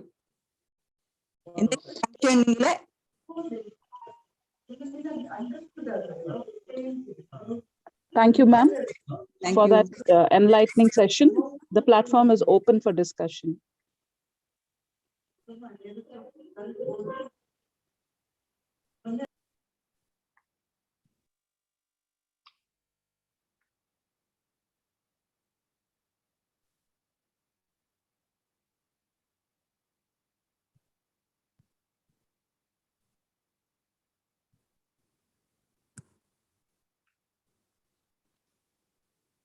ಯಾರಿಗಾದ್ರೂ ಏನಾದ್ರು ಕೇಳಲಿಕ್ಕಿದ್ರೆ ಕೇಳಿ, ಅಥವಾ ನನ್ಗೆ ಗೊತ್ತಿಲ್ಲದೆ ಇರೋ ಬೇರೆ doctors ಕೂಡ ಹೇಳ್ಬಹುದು ಯಾರು ಕೇಳಿದ್ರೆ. Good evening ma'am. Good evening madam. Overflow ಇದ್ದೀರಾ ಮೇಡಮ್? ಓವರ್ ಇದು ವೆಜೈನಲ್ ಕಪ್ ಇಟ್ಟ ನಂತರ ಫ್ಲೋ ಹೊರಗೆ ಬರ್ಲಿಕ್ಕೆ ಸಾಧ್ಯತೆ ಉಂಟಾ? ಉಂಟು ಉಂಟು. ನಿಮ್ಗೆ ಫಸ್ಟ್ 2-3 ಇನ್ಸರ್ಷನ್ ಗೊತ್ತಾಗುದಿಲ್ಲ ಕರೆಕ್ಟ್ ಆಗಿ. ಅದಕ್ಕೋಸ್ಕರ ಆ ಸಮಯದಲ್ಲಿ ನೀವು ಲರ್ನಿಂಗ್ ಕರ್ವ್ ಅಲ್ಲಿ ಪ್ಯಾಡ್ ಇಟ್ಕೊಳ್ಳೋದು ಒಳ್ಳೇದು. ಒಮ್ಮೆ ನಿಮ್ಗೆ ಬಂದ ನಂತರ ನೀವು ಪ್ಯಾಡ್ ಉಪಯೋಗಿಸುದಿಲ್ಲ ಜಾಸ್ತಿ ಅಂದ್ರೆ ನೀವು ಒಂದು ಪ್ಯಾಂಟ್ ಲೈನರ್ ನ ಉಪಯೋಗಿಸ್ಕೊಳ್ಬಹುದು. ಯೂಶಲಿ ಆಚೆ ಕಡೆ ಎಲ್ಲ ಮನೇಲಿದ್ರಂತೂ ಏನು ಉಪಯೋಗಿಸುದು ಬೇಡ. ನಿಮ್ಗೆ ಆಚೆ ಹೋಗುವಾಗ ಏನಾದ್ರು ನಿಮ್ಗೆ ಕಾನ್ಫಿಡೆನ್ಸ್ ಕಡಿಮೆ ಇದ್ರೆ ಪ್ಯಾಂಟ್ ಲೈನರ್ ಯೂಸ್ ಮಾಡಬಹುದು. ಸ್ಯಾನಿಟರಿ ಪ್ಯಾಡ್ ಅಗತ್ಯ ಬರುವುದೇ ಇಲ್ಲ. ಯಾಕಂದ್ರೆ ನೀವು 1-2 ಸತಿ ನಿಮ್ಗೆ ಯೂಸ್ ಮಾಡುವಾಗ ಸ್ವಲ್ಪ ಕನ್ಫ್ಯೂಷನ್ ಇರುತ್ತೆ. ಕೆಲವೊಮ್ಮೆ ನೈಟ್ ಒದ್ದೆ ಆಗುವ ಸಾಧ್ಯತೆ ಉಂಟು. ಕೆಲವೊಮ್ಮೆ ಫಿಕ್ಸ್ ಆಗದೆ ಅಂದ್ರೆ ಕರೆಕ್ಟ್ ಆಗಿ ಫಿಕ್ಸ್ ನಿಲ್ಲಿಲ್ಲ ಅಂದ್ರೆ ಸೈಡ್ ಇಂದ ಲೀಕ್ ಆಗುವ ಸಾಧ್ಯತೆ ಉಂಟು. ಹಾಗೆಲ್ಲ ನಿಮ್ಗೆ 1-2 ಸತಿ ಸ್ಯಾನಿಟರಿ ಪ್ಯಾಡ್ಸ್ ನೀವು ಉಪಯೋಗಿಸೋದು ಒಳ್ಳೇದು. ಮಾತ್ರ ಒಂದ್ಸತಿ ನಿಮ್ಗೆ ಅದು ಉಪಯೋಗಿಸುವ ಕಾನ್ಫಿಡೆನ್ಸ್ ಬಂದ ನಂತರ ನೀವು ಉಪಯೋಗಿಸೋದೇ ಇಲ್ಲ, ಅದಂತೂ guarantee. Okay ma'am, thank you. Hello ma'am. ನಾನ್ ಆಕ್ಚುಲಿ ಈಗ 1 ವರ್ಷ ಜಾಸ್ತಿ ಆಯ್ತು ಯೂಸ್ ಮಾಡೋದು ಕಪ್. ನನ್ನ ಒಪಿನಿಯನ್ ಅದು ಬೆಸ್ಟ್ ಚಾಯ್ಸ್ ನಾನ್ ಮಾಡಿದ್ದು. ನೈಟ್ ಸ್ಲೀಪ್ ಅಂತೂ ಬ್ಯೂಟಿಫುಲ್. ನಂಗೆ ಈಗ ಮರ್ತೆ ಹೋಗ್ತದೆ ಆಲ್ಮೋಸ್ಟ್. ನೀವ್ ಹೇಳಿದ್ರೆ ಅದೊಂದು ಚಾನ್ಸ್ ಉಂಟು ಮರ್ತೋಗೋದು. It's almost like I don't have periods. Otherwise, during period ನಂಗೆ ನಿದ್ದೆನೆ ಬರ್ತಿರ್ಲಿಲ್ಲ. ಎಂತ ಟೈಪ್ ಇದು ಸಾಫ್ಟ್ ಪ್ಯಾಡ್ ಎಂತ ಯೂಸ್ ಮಾಡಿದ್ರು ಸಹ it was always irritating. But with cup I'm totally comfortable. So I recommend it to everyone. ಒಂದ್ಸತಿ cup ನಿಮ್ಗೆ use ಮಾಡೋದು ಕರೆಕ್ಟ್ ಆಗಿ ಗೊತ್ತಾದ್ರೆ ಈ confidence level is totally different. ಬೇರೆ ಲೆವೆಲ್ಗೆ ಹೋಗುತ್ತೆ ಕಾನ್ಫಿಡೆನ್ಸ್ ಲೆವೆಲ್. ಮಾತ್ರ ಅದು ಉಪಯೋಗಿಸುವ 1-2 ಸತಿ ಮಾತ್ರ ಇಟ್ ವಿಲ್ ರಿಯಲಿ ಟ್ಯಾಕ್ಸಿಂಗ್. ಯಾಕಂದ್ರೆ ನಿಮ್ಗೆ ಅದು ಹೆದರಿಕೆ ಇರುತ್ತೆ. ಫಸ್ಟ್ ಯೂಸ್ ಮಾಡೋ ಮುಂಚೆ ಅಯ್ಯೋ ಇದು ಹೇಗೆ ಒಳಗೋಗುತ್ತೆ, ಒಳಗೋದ ನಂತರ ಅಯ್ಯೋ ತೆಗಿಯೋದು ಹೇಗೆ ಅಂತೆಲ್ಲ ಹೆದರಿಕೆ ಶುರು ಆಗುತ್ತೆ. ನಾನ್ ಬೇಕಿದ್ರೆ ನಿಮ್ಗೆ ಸ್ಪ್ಯಾಚುಲಾ ತೋರಿಸ್ಬೇಕಿತ್ತು ಅಂತ ಹೇಳಿದ್ನಲ್ಲ, ನಾನು ಬ್ಯಾಕ್ ಗ್ರೌಂಡ್ ತೆಗೆದ್ರೆ ನಿಮ್ಗೆ ಸ್ಪ್ಯಾಚುಲಾ ತೋರಿಸ್ಬೋದು. ಓಕೆ, ಬೇರೆ ಯಾರಾದ್ರು ಏನಾದ್ರು ಕೇಳಲಿಕ್ಕಿದ್ರೆ ಹೇಳಿ. Madam, one Sharada is asking some question. Chat box. Chat box ಅಲ್ಲಿ ಉಂಟಾ? ಮಕ್ಕಳಲ್ಲಿ ಯೂಸ್ ಮಾಡಬಹುದು ಅಂತ ಕೇಳಿದ್ದಾರೆ ಮೇಡಮ್. ಆಲ್ರೆಡಿ ಮೇಡಮ್ ಆನ್ಸರ್ ಮಾಡಿದ್ದಾರೆ. ವರ್ಕಿನಲ್ಲಿ ಯೂಸ್ ಮಾಡೋದು ಬೇಡ ಸರ್, ನನ್ಗೇನೆ ಉಪಯೋಗಿಸೋ ಮುಂಚೆ ತುಂಬಾ ಹೆದರಿಕೆ ಇತ್ತು. ಇಟ್ ಇಸ್ ಏನು ಉಪಯೋಗಿಸೋ ಮುಂಚೆ ನನ್ಗೆ ಎಷ್ಟು ಹೆದರಿಕೆ ಇತ್ತು ಅಂದ್ರೆ, ಅಯ್ಯೋ ಏನಾಗುತ್ತೆ, ಹೇಗ್ ಒಳಗೆ ಹಾಕೋದು, ಹೇಗ್ ತೆಗಿಯೋದು, ತುಂಬಾ ಸರ್ ಅದು ಇಟ್ ವಾಸ್ ಸ್ವಲ್ಪ ಸ್ಕೇರಿನೇ. ಅಂದ್ರೆ ಗೊತ್ತಿಲ್ಲದವ್ರಿಗೆ, ನಮ್ಗೆ ಡಾಕ್ಟರ್ಸ್ ಆಗಿ ನಮ್ಗೆ ಕೂಡ ಉಪಯೋಗಿಸೋ ಮುಂಚೆ no you can't use for children. I don't think so, but anybody can experiment with their body. With my body, which I have experienced, I think it's better not for the virgins. ನನ್ಗೆ ಹೆದರಿಕೆ ಆಗಿದೆ. ನನ್ಗೆ first insertion ಮತ್ತೆ second ಇದು removal ನನ್ಗೆ ತುಂಬಾ ಹೆದರಿಕೆ ಆಗಿದೆ. ಯಾಕಂದ್ರೆ ನನ್ ಕರೆಕ್ಟ್ ಆಗಿ ಸಿಗ್ತಾ ಇಲ್ಲ. ಫಸ್ಟ್ ನಾನು ಯೂಸ್ ಮಾಡ್ತಾ ಇದ್ದ ಕಪ್ಪು ಈ ರೀತಿ ಇತ್ತು, ವೈರ್ ಅದಕ್ಕೆ ಸ್ಟೆಮ್ ತುಂಬಾ ಚಿಕ್ಕದು ನೋಡಿ, ಈ ತರ ಚಿಕ್ಕ ಸ್ಟೆಮ್ ಇರುತ್ತೆ. Actually this is very firm, this is very good for those who have delivered vaginally. Next ತೆಗೆದದ್ದು ಸಿರೋನ್ ಅನ್ನೋ ಕಂಪನಿ, ತುಂಬಾ ಫ್ಲೆಕ್ಸಿಬಲ್. ಇದು ನಿಮ್ಗೆ ಸಿಸೇರಿಯನ್ ಆದವ್ರಿಗೆಲ್ಲ ತುಂಬಾ ಬಹಳ ಫ್ಲೆಕ್ಸಿಬಲ್. ನೋಡಿ, ಇದು ಎಷ್ಟು ಬೇಕಿದ್ರೆ ಫ್ಲೆಕ್ಸಿಬಲ್ ಉಂಟು. ಇದು ಇದಕ್ಕೆ ಸ್ಟೆಮ್ ಕೂಡ ಲಾಂಗ್ ಉಂಟು. ಈಗ ಲಾಂಗ್ ಸ್ಟೆಮ್ ಇದ್ದದ್ದು ತೆಗೆದ್ರೆ ನಿಮ್ಗೆ ರಿಮೂವಲ್ ಹೆದರಿಕೆ ಆಗುದಿಲ್ಲ. You want feel scare to remove because when it is having long stem. This is having very short stem. ನೋಡಿ, ಇದ್ರದ್ದು ಸ್ಟೆಮ್ ತುಂಬಾ ಚಿಕ್ಕದು. ಇದು ಸ್ಟೆಮ್ ತುಂಬಾ ಚಿಕ್ಕದು ಕಾಣುತ್ತಾ? ಸ್ವಲ್ಪ ದೂರದಿಂದ ತೋರಿಸಿ ಮೇಡಮ್. ಹತ್ರ ಆಯ್ತು, ಸ್ವಲ್ಪ ದೂರ. ಓಕೆ, ಇನ್ನು ಸ್ವಲ್ಪ ಲಿಟಲ್ ಬಿಟ್. ಯಾ, ಹೌದು. The stem difference ಕಾಣುತ್ತಲ್ಲ.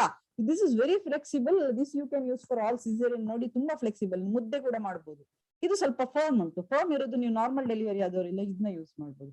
ನೀವು ಒಂದೆರಡು ತರಿಸಿ ಎಕ್ಸ್ಪೆರಿಮೆಂಟ್ ಮಾಡಿ. ಯಾಕಂದ್ರೆ ಇದು ತುಂಬಾ ಕಾಸ್ಟ್ ಏನಾಗುದಿಲ್ಲ. ನಾನ್ ತರಿಸಿದಾಗ 290 rupees. ಈಗಂತೂ ಅಮೆಝಾನ್ ಅಲ್ಲೆಲ್ಲ 250 rupeesಗೆಲ್ಲ ತೋರಿಸ್ತಾ ಇದ್ದಾರೆ. ಎಷ್ಟು ಸೈಜ್ ಅಲ್ಲಿ ಬರ್ತಾ ಇದೆ ಮೇಡಮ್? ಆಕ್ಚುಲಿ ನನ್ನ ಹತ್ರ ಇರೋದು ಎರಡು ಒಂದೇ ಸೈಜ್. ಸಾಧಾರಣ ಇದು ಮೀಡಿಯಂ ಸೈಜ್ ತೆಗೊಳ್ಳೋದು ಒಳ್ಳೇದು. ಬಟ್ ನೀವು ಹಾಕಿ ನೋಡಿ, ಮತ್ತೆ ಚೇಂಜ್ ಮಾಡಬಹುದು.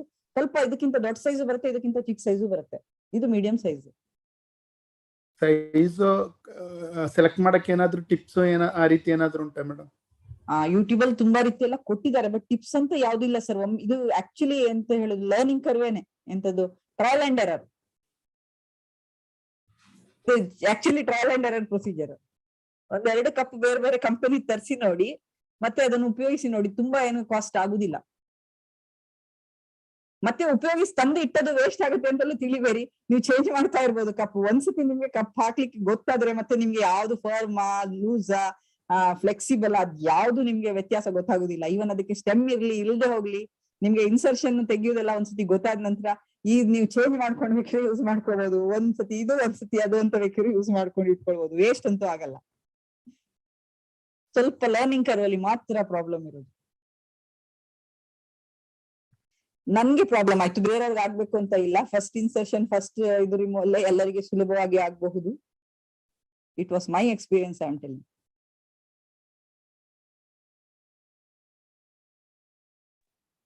ಎಲ್ಲ ಯಾರಿಗಾದ್ರು ಡೌಟ್ ಇದ್ರೆ ಅನ್ಮ್ಯೂಟ್ ಮಾಡಿ ಮಾತಾಡಬಹುದು. Madam free ആಗಿ മാതാಡ್ತಾರೆ. ಇಲ್ಲಿ അല്ല കുറെ ആള് ജോയിൻ ചെയ്തിട്ടുണ്ട്. ICDS ജോയിൻ ചെയ്തിട്ടുണ്ട്, അല്ലെങ്കിൽ നഴ്സിംഗ് സ്റ്റുഡൻസ് ജോയിൻ ചെയ്തിട്ടുണ്ട്. ആർക്ക് വേണമെങ്കിൽ ഡൗട്ട് ചോദിക്കാം. Not only for doctors. മാത്രമല്ല, സർവൈക്കൽ ക്യാൻസർ എന്തെങ്കിലും ഡൗട്ട് ഉണ്ടെങ്കിൽ ചോദിച്ചോളൂ. ನನ್ನ ಮಲಯಾಳಂ കുറച്ച് ಅಷ್ಟೇ. ಈಗ ಕನ್ನಡ ಕೂಡ ಕರೆಕ್ಟ್ ಬರುವುದಿಲ್ಲ, ಎಲ್ಲ ಇಂಗ್ಲಿಷ್ ಎಲ್ಲ ಮಿಕ್ಸ್ ಮಾಡಿಯೇ ಮಾತಾಡಿದ್ದು. Madam, you told about cervical cancer test, right? Is it done everywhere?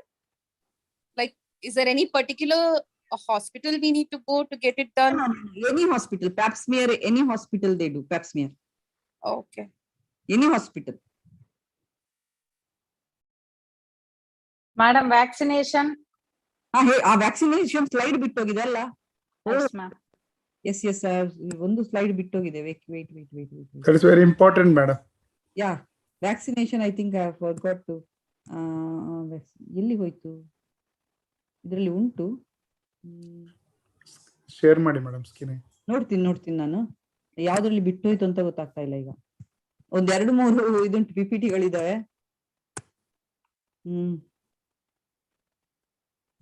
Cancer awareness.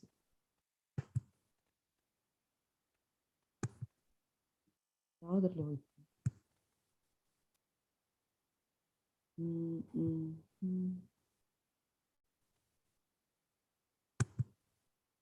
ನೋಡ್ತೀನಿ ಯಾವ್ದು ಇದ್ರಲ್ಲಿ ಉಂಟಂತ. ಕೆಲವೊಮ್ಮೆ ಬಿಟ್ಟು ಹೋಗಿದ್ರೆ ಹೇಳಿಬಿಡಿ ಮೇಡಮ್, ಇಟ್ಸ್ ಓಕೆ. ಇಲ್ಲ ಸಿಕ್ತು ಸರ್, ಸಿಕ್ತು ಶೇರ್ ಮಾಡ್ತೀನಿ. ವ್ಯಾಕ್ಸಿನ್ ಶೆಡ್ಯೂಲ್ ಅನ್ನು ಶೇರ್ ಮಾಡ್ತೀನಿ, ಒಂದು ನಿಮಿಷ. ಎಸ್, ವ್ಯಾಕ್ಸಿನ್ ಸಾಧಾರಣ ചെറിയ പ്രായത്തിൽ തന്നെ തുടങ്ങണോ? ನನ್ನ ಝೂಮ್ ಬರ್ತಾ ಇದೆಯಾ? ಇಲ್ಲ ನಾನು ಝೂಮ್ ಇಂದ ಆಚೆ ಆದ್ನಪ್ಪ. ಇಲ್ಲ ಮೇಡಮ್ ಇದ್ದೀರಿ, ಶೇರ್ ಮಾಡಿ ಮೇಡಮ್. ಇದರಲ್ಲಿ ಝೂಮ್ ಇದ್ದೇನೆ, ಅದು ಗೊತ್ತಾಗ್ತಾ ಇಲ್ಲ. ಸ್ಲೈಡ್ ಶೇರ್ ಆಗ್ಲಿಲ್ಲ. ಮೇಡಮ್ ಇದ್ದೀರಿ ಝೂಮ್ ಅಲ್ಲಿ? ನಾನಿದ್ದೀನಾ? ಓಕೆ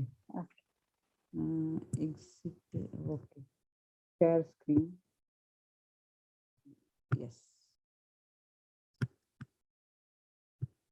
ಎಸ್ ಮೇಡಮ್, ಕಾಣ್ತಾ ಇದೆಯಾ? ಓಕೆ, ഫുൾ സ്ക്രീൻ ಮಾಡಿ. Full screen madam.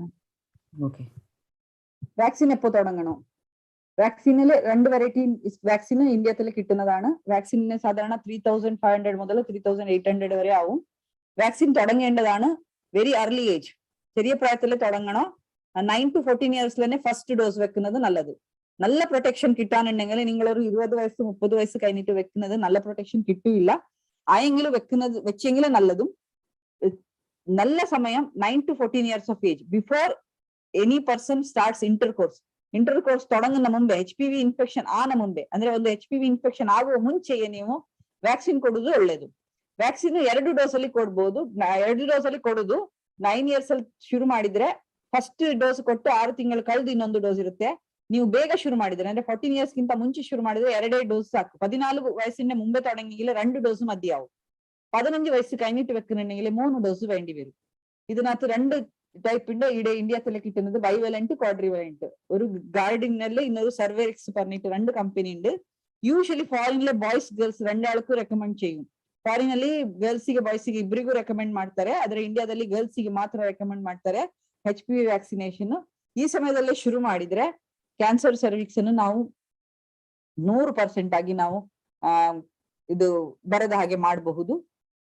ಇದರಲ್ಲಿ ಕ್ಯಾನ್ಸರ್ ಸರ್ವಿಕ್ಸ್ ಮಾತ್ರ ಅಲ್ಲ, anogenital cancers and their precursor lesions, ಅಂದ್ರೆ ಈಗ ಕೆಲವರಿಗೆ ವಾರ್ಟ್ ಗಳು ಬರ್ತದೆ, ವಾರ್ಟ್ ಅಂತ ಹೇಳ್ತಾರೆ, ಜೆನೈಟಲ್ ವಾರ್ಟ್, ಅದೆಲ್ಲ ಬರುವುದಿಲ್ಲ. ಇದನ್ನು ಈ ವ್ಯಾಕ್ಸಿನ್ ಹಾಕಿದ್ರೆ ಏನೋಜೆನೈಟಲ್ ಕ್ಯಾನ್ಸರ್ ಮಾತ್ರ ಅಲ್ಲ, ವಾರ್ಟ್ ಅಂತ ಬರುತ್ತೆ, ಅದು ವೈರಲ್ ಇನ್ಫೆಕ್ಷನ್. ನಾವೇನ್ ಹೇಳ್ತೀವಿ ಅದಕ್ಕೆ ಮೇಡಮ್? ವಾರ್ಟಿಗೆ ಏನ್ ಹೇಳ್ತಾರೆ ಕನ್ನಡದಲ್ಲಿ ಅಥವಾ ಮಲಯಾಳದಲ್ಲಿ? ಮತ್ತೆ ಅದೇ HPV ಅನ್ನೋ ವೈರಸ್ ನ ಹೆಡ್ ಅಂಡ್ ನೆಕ್ ಕ್ಯಾನ್ಸರ್ ಗಳು ಕೂಡ ಬರುವುದಿಲ್ಲ. ಈ ವೈರಸ್ ಇಂದ ಬರುವ ಹೆಡ್ ಅಂಡ್ ನೆಕ್ ಕ್ಯಾನ್ಸರ್ ಆಗ್ಲಿ ಅಥವಾ ಮೋಷನ್ ಹೋಗೋ ಜಾಗದಲ್ಲಿ, ಅಂದ್ರೆ ಏನೋಜೆನೈಟಲ್ ಬೇರೆ ಯಾವುದೇ ಕ್ಯಾನ್ಸರ್ ಗಳು ಬರುವುದಿಲ್ಲ ಈ ವ್ಯಾಕ್ಸಿನ್ ಹಾಕಿದ್ರೆ.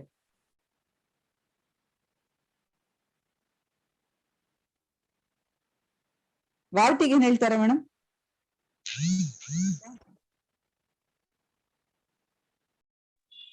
ಆನೆತಾಯಂಬು.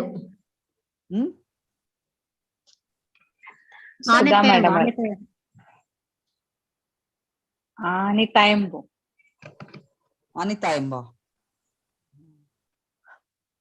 ಸೊ ಅದು ಬರ್ನಿಲ್ಲ, ಕ್ಯಾನ್ಸರ್ ಮಾತ್ರ ಅಲ್ಲ, ಉಣ್ಣಿ ಅಂತ ಹೇಳ್ತಾರೆ.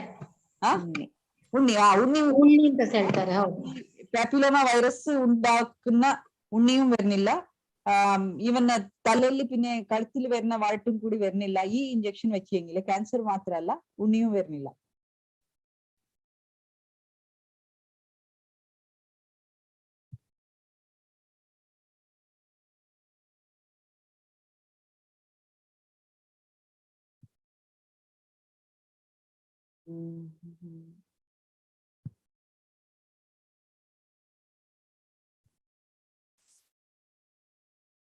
ഇത് നോക്കിക്കൊള്ളു. 100% protection is seen only if the vaccine is given prior to the HPV infection.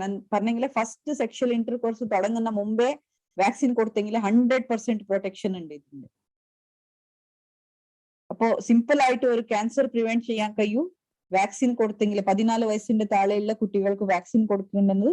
പിന്നെ അത് കഴിഞ്ഞിട്ട് പറഞ്ഞെങ്കിൽ 25 വയസ്സ് കഴിഞ്ഞ ശേഷം കൊല്ലത്തിൽ ഒരിക്കലും പാപ്സ്മിയർ ചെയ്തിട്ട് ടെസ്റ്റ് ചെയ്തിട്ട് നോക്കുന്നത് നല്ലത്. 3 പാപ്സ്മിയർ നെഗറ്റീവ് ഉണ്ടെങ്കിൽ പിന്നെ 5 കൊല്ലത്തിൽ ഒരിക്കൽ ചെയ്തെങ്കിൽ മതി. ഇപ്പൊ HPV DNA ടെസ്റ്റ് തുടങ്ങിയിട്ടുണ്ട്. കാസർഗോഡ് തത്കാലത്തേക്ക് ഇല്ല, എങ്കിലും കാലിക്കറ്റിനെ ഓർഡർ ചെയ്തെങ്കിൽ ആ DNA കിട്ടു ആ കിട്ട് വേണ്ടിയിട്ട് ചിലപ്പോൾ വീട്ടിൽ നിങ്ങൾ തന്നെ ടെസ്റ്റിന് അയച്ചു കൊടുക്കാനും കഴിയും. HPV DNA ടെസ്റ്റ് വീട്ടിൽ തന്നെ ടെസ്റ്റിനെ ആ ബ്രഷ് ഉള്ളിൽ വെച്ചിട്ട് പുറത്തെടുത്തിട്ട് ആ സൊല്യൂഷനിൽ വെച്ചിട്ട് അവർക്ക് നിങ്ങൾ കൊറിയർ ചെയ്തെങ്കിലും HPV DNA ടെസ്റ്റും കിട്ടും. അത്ര എളുപ്പമുണ്ട്. മാത്രം കാസർഗോഡ് നിന്ന് കൊറിയർ എടുക്കുന്ന ആളില്ല, അതാണ് ഒരേ പ്രശ്നം. HPV DNA ടെസ്റ്റ് 5 കൊല്ലത്തുള്ളവർക്ക് ചെയ്തെങ്കിലും അത് നെഗറ്റീവ് വന്നെങ്കിലും. ಮ್ಯಾಂಗ್ಳೂರ್ ಇಲ್ಲ ಅನಿಸ್ತದೆ ಸರ್. ಅಂದ್ರೆ ನಮ್ಗೆ ಇಲ್ಲಿ ಗೊತ್ತಾಗಿ Manipal KMC. Okay okay. Cost of the vaccine madam 3,500 to 3,800 1 ಡೋಸಿಗೆ. 2 doses ಅನ್ನುವಾಗ 7,000 ಜಾಸ್ತಿ ಆಗುತ್ತೆ. ಆಕ್ಚುಲಿ ಇಲ್ಲಿ ಕಿಮ್ಸ್ ಅಲ್ಲಿ ಮತ್ತೆ ಇದು ಚೈತ್ರದಲ್ಲಿ ಇಟ್ಟಿದ್ರ ಅಂತ ಸ್ವಲ್ಪ ಕಾಲ, ಮತ್ತೆ ಯಾರು ತಗೊಳ್ಳೋದಿಲ್ಲ ಅಂತ ಹೇಳಿ ಮತ್ತೆ ಅವರು ನಿಲ್ಸಿದ್ರು HPV ವ್ಯಾಕ್ಸಿನ್ ಇಡೋದು. Up to what age vaccine can be taken, ma'am? Actually, even 40-45 ತನಕ ತೆಗಿಬಹುದು ಅಂತಾರೆ, but it won't prevent the prevention percent will reduce. ಇದ್ರ ಹಾಗೆಲ್ಲ 9 to 14 years ನಲ್ಲಿ ಅಲ್ಲ, ಏನಕ್ಕೂ 25 years ಗಿಂತ ಕೆಳಗಿದ್ರೆ ಅಂದ್ರೆ ಇದು ಫಸ್ಟ್ ಸೆಕ್ಷುವಲ್ ಇಂಟರ್ಕೋರ್ಸ್ ಗಿಂತ ಮುಂಚೆನೆ ತೆಗೆದ್ರೆ ಒಳ್ಳೇದು. ಅದ್ರ ನಂತರ ಆ ಪ್ರೊಟೆಕ್ಷನ್ ಕಡಿಮೆ ಆಗತ್ತೆ, 100% ಇಲ್ಲ. Madam, one question is there. Can a 14-year-old get vaccinated for cervical cancer if Yes. he is already menstruating? It's okay.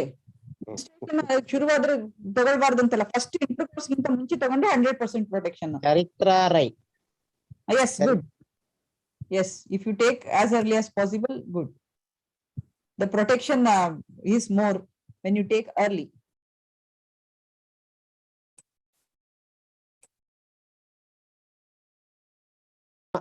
ICDS one Suchida is there. Suchida, any doubts? Suchida, matadi. Your class opinion in our head. Suchida, are you there? Vaccine early the better. ಕಾಸರಗೋಡಲ್ಲಿ ಈಗ ಸಿಗ್ತಾ ಇಲ್ಲ. ಒಂದ್ ಕಾಲದಲ್ಲಿ ಇಟ್ಟಿದ್ರು, ಮತ್ತೆ ಅದು ತುಂಬಾ ಕಾಸ್ಟ್ಲಿ ಆದ ಕಾರಣ ಯಾರು ಸಿಗಲಿಲ್ಲ ಅಂದ್ರೆ ವೇಸ್ಟ್ ಆಗುತ್ತೆ. ಈಗ ಎಷ್ಟೊಂದ್ ಕಡೆ ಕೋವಿಡ್ ವ್ಯಾಕ್ಸಿನ್ ಎಲ್ಲ ಪಾಪ ತರಿಸಿ ಇಟ್ಕೊಂಡು ಯಾರು ತಗೊಳ್ಳಿಲ್ಲ, ಅವೆಲ್ಲ ಫ್ರೀಗೆ ಹೋಗ್ತಾ ಇದ್ದಾಗ ವ್ಯಾಕ್ಸಿನ್ ವೇಸ್ಟ್ ಆಯ್ತಲ್ವಾ, ಹಾಗೆ ಆಗಿದೆ ಎಷ್ಟೊಂದ್ ಕಡೆ. ಒಂದು ಅವೇರ್ನೆಸ್ ಇಲ್ಲ. ಮತ್ತೆ ಎಷ್ಟೊಂದ್ ಜನ ಡಾಕ್ಟರ್ಸ್ ಅವರ ಮಕ್ಕಳಿಗೆ ಕೊಟ್ರು, ಅವರ ಮಕ್ಕಳಿಗೆಲ್ಲ ಕೊಟ್ಟು ಮುಗಿಸಿದ್ರು.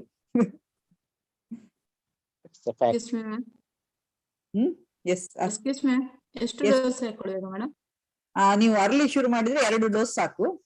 ಕೊಟ್ಟು 6 ತಿಂಗಳು ಕಳೆದು ಇನ್ನೊಂದು ಡೋಸ್. ನೀವು ಲೇಟ್ ಶುರು ಮಾಡಿದ್ರೆ ಆಫ್ಟರ್ 14 years ಕಳೆದು ಶುರು ಮಾಡಿದ್ರೆ 0.6 ಅಂದ್ರೆ ಇಂಜೆಕ್ಷನ್ ಕೊಟ್ಟ ಪುನಃ 1 ತಿಂಗಳು ಕಳೆದೊಂದು, ಮತ್ತೆ 6 ತಿಂಗಳು ಕಳೆದೊಂದು. Shelji is there. Shelji madam, സംസാരിച്ചോളൂ. APHN tutor ആണ് Shelji. Namaste madam. Good evening madam. Good evening madam. നല്ല ഇൻഫർമേഷൻ ആയിരുന്നു.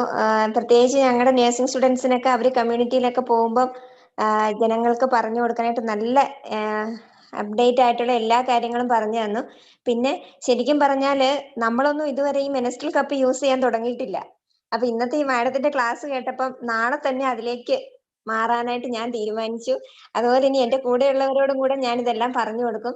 നല്ല ക്ലാസ് ആയിരുന്നു മാഡം. Thank you madam. പിന്നെ കാസർഗോഡ് വാക്സിൻ കിട്ടില്ല, പിന്നെ നമുക്ക് അടുത്ത് എവിടെയാ മാഡം അവൈലബിൾ ആയിട്ടുള്ളത്? മംഗലാപുരത്ത് കിട്ടുമോ വാക്സിൻ? തീർച്ചയായിട്ടും കിട്ടും.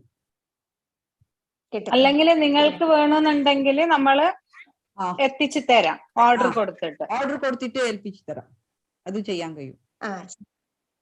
ശരി മാഡം. ഇവിടെ എല്ലാം ഇപ്പൊ പോന്നല്ലേ, നിങ്ങൾ പോകുന്ന സ്ഥലത്തിലല്ല ഈ പാപ്സ്മിയറിന്റെ കുടിച്ചിട്ട് കുറച്ച് ആൾക്കാർക്ക് പറയണം എത്ര പാപ്സ്മിയർ ചെയ്യിപ്പിക്കണോ, ഇങ്ങനെ കൊല്ലത്തുള്ളവർക്ക് ആയാലും ചെയ്യിപ്പിക്കണോ, ക്യാൻസർ പ്രിവെന്റ് ചെയ്യണം. അത് നിങ്ങൾ പറഞ്ഞെങ്കിലേ നല്ലത്. പറയാം madam. Okay. Thank you. Thanks a lot. Hello, Dr. Maya. Hello. I'm Dr. Smita, your classmate. Why not branch? Hello. Hi. Good. Agile video on madappa. I'm not able to. It's kidding. Why? I just wanted to ask you one question. Okay. My daughter is just 10 years, so Gada still came in to asking whether we're getting vaccinated. But this flu virus and all, everyone is scared about all that. So we are just postponing. So it's, I mean, it's okay, I think, by 11 to 12 and all. Yes, you can put. And okay, because after this, we thought we are vaccinating. They told no, but 9 only you have to start. So they was a little worried whether we are kind of. No, actually, foreign 9 to 14 actually teenage ಎಲ್ಲ intercourse ಎಲ್ಲ ಶುರು ಮಾಡ್ತಾರೆ. ಈಗಲೂ ಏನು ಬೇಡ, ಇಂಡಿಯಾದಲ್ಲಿ ಕೂಡ almost 15 years college ಮಾಡ್ತಾರೆ. ಅದೇ ಕಾಲೇಜ್ ಆಗುವಾಗ ಸಾಕಲ್ಲ. Okay, another one is menstrual cup ಇಲ್ವಾ, ಎಲ್ಲರೂ ಕಂಪ್ಲೇಂಟ್ ಮಾಡೋದು that stem is a little long, we have to cut it ಅಂತೆಲ್ಲ ಹೇಳ್ತಾರೆ. So is it necessary? No, it's not necessary. ಬೇಕಿದ್ರೆ ನಿಮ್ಗೆ ಒಂದ್ಸತಿ ಯೂಸ್ ಮಾಡಿ ಎಲ್ಲ ಅಭ್ಯಾಸ ಆದ ನಂತರ you can cut. Necessary ಇಲ್ಲ. No, you can push it quite high or what, I don't know. Yeah, I mean, you can push it high. Yeah, you can push it high, no problem. Okay, because I had before using. So first I ordered for the short stem. Even the same doubt I had, but short stem first learning curve ಇದ್ದವರಿಗೆ remove ಮಾಡಕ್ಕೆ ಸ್ವಲ್ಪ ಕಷ್ಟ ಆಗ್ಬೋದು. ಇದು ಮತ್ತೆ stem ನಿಮ್ಗೆ ಯಾವ ರೀತಿ ತೊಂದರೆ ಕೊಡುವುದಿಲ್ಲ. ಲರ್ನಿಂಗ್ ಕರ್ವ್ ಅಲ್ಲಿ ನಿಮ್ಗೆ ಸ್ವಲ್ಪ ಡಿಸ್ಕಂಫರ್ಟ್ ಅನಿಸ್ಬೋದು. ಫಸ್ಟ್ ಇನ್ಸರ್ಷನ್ ಡೆಫಿನೆಟ್ಲಿ ನಿಮ್ಗೆ ಡಿಸ್ಕಂಫರ್ಟ್ ಅನಿಸ್ಬೋದು, ಬಟ್ ಒಂದಷ್ಟು ಸತಿ ಯೂಸ್ ಮಾಡಿದ ನಂತರ ತುಂಬಾ ಕಾನ್ಫಿಡೆನ್ಸ್ ಲೆವೆಲ್ ಬೇರೆ. ನೀವು ವಿಡಿಯೋ ಆನ್ ಮಾಡಿದ್ರೆ ಒಳ್ಳೇದಿತ್ತು. ಎಲ್ರು ಒಂದ್ಸಲ ವಿಡಿಯೋ ಆನ್ ಮಾಡಿದ್ರೆ ಒಂದು ಗ್ರೂಪ್ ಫೋಟೋ ತಗೋಬಹುದು.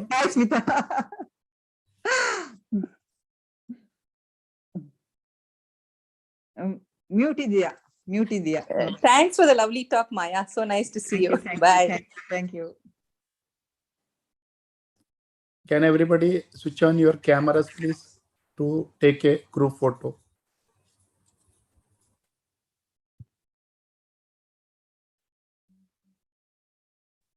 Yes, please. Sir, you should give us 5 minutes, sir.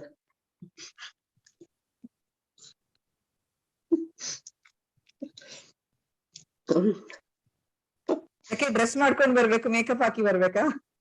ಅದೇ ನಾನು ಮನೆಯಲ್ಲಿ ಆರಾಮದಲ್ಲಿ ಪಿಜಿಯಲ್ಲಿ ಕೂತ್ಕೊಂಡಿದ್ದೇನೆ. ಆಯ್ತು, ಓಕೆ. ವಾರಣಿ ಮೇಡಮ್ಗೆ ಹಾಯ್, ವಸಂತಿಗೆ ಹಾಯ್, ಜ್ಯೋತಿಗೆ ಹಾಯ್, ಮೇಡಮ್ಗೆ ಶಾಂಭವಿ ಮೇಡಮ್ ಹೇಳಿ ಆಯ್ತು.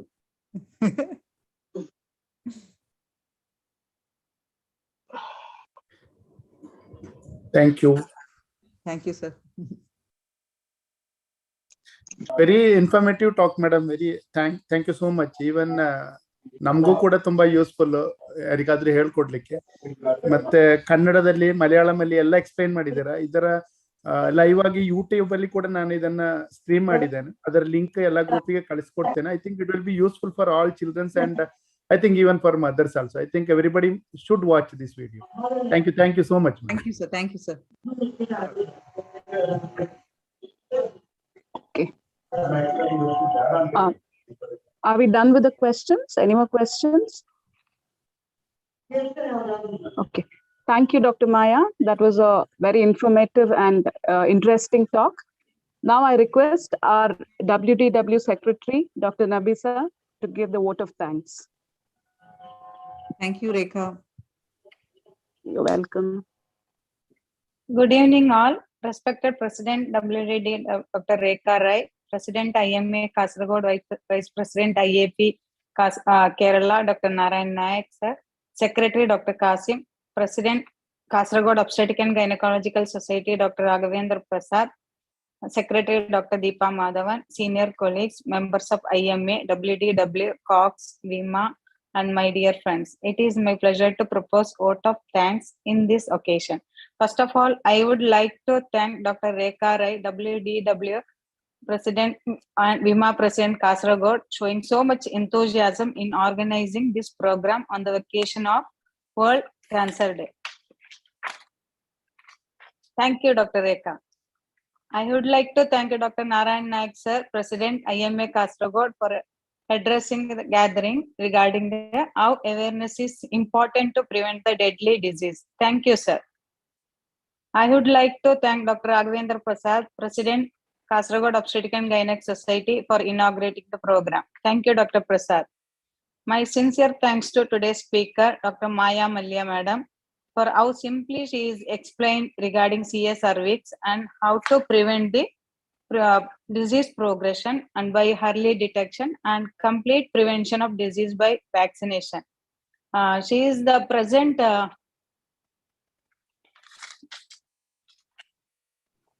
She's a district representative for KFOG Oncology Committee from Kasaragod Obstetrics Gynec Society since 2 years. She is conducting many awareness classes for school children and many association and Kasaragod community.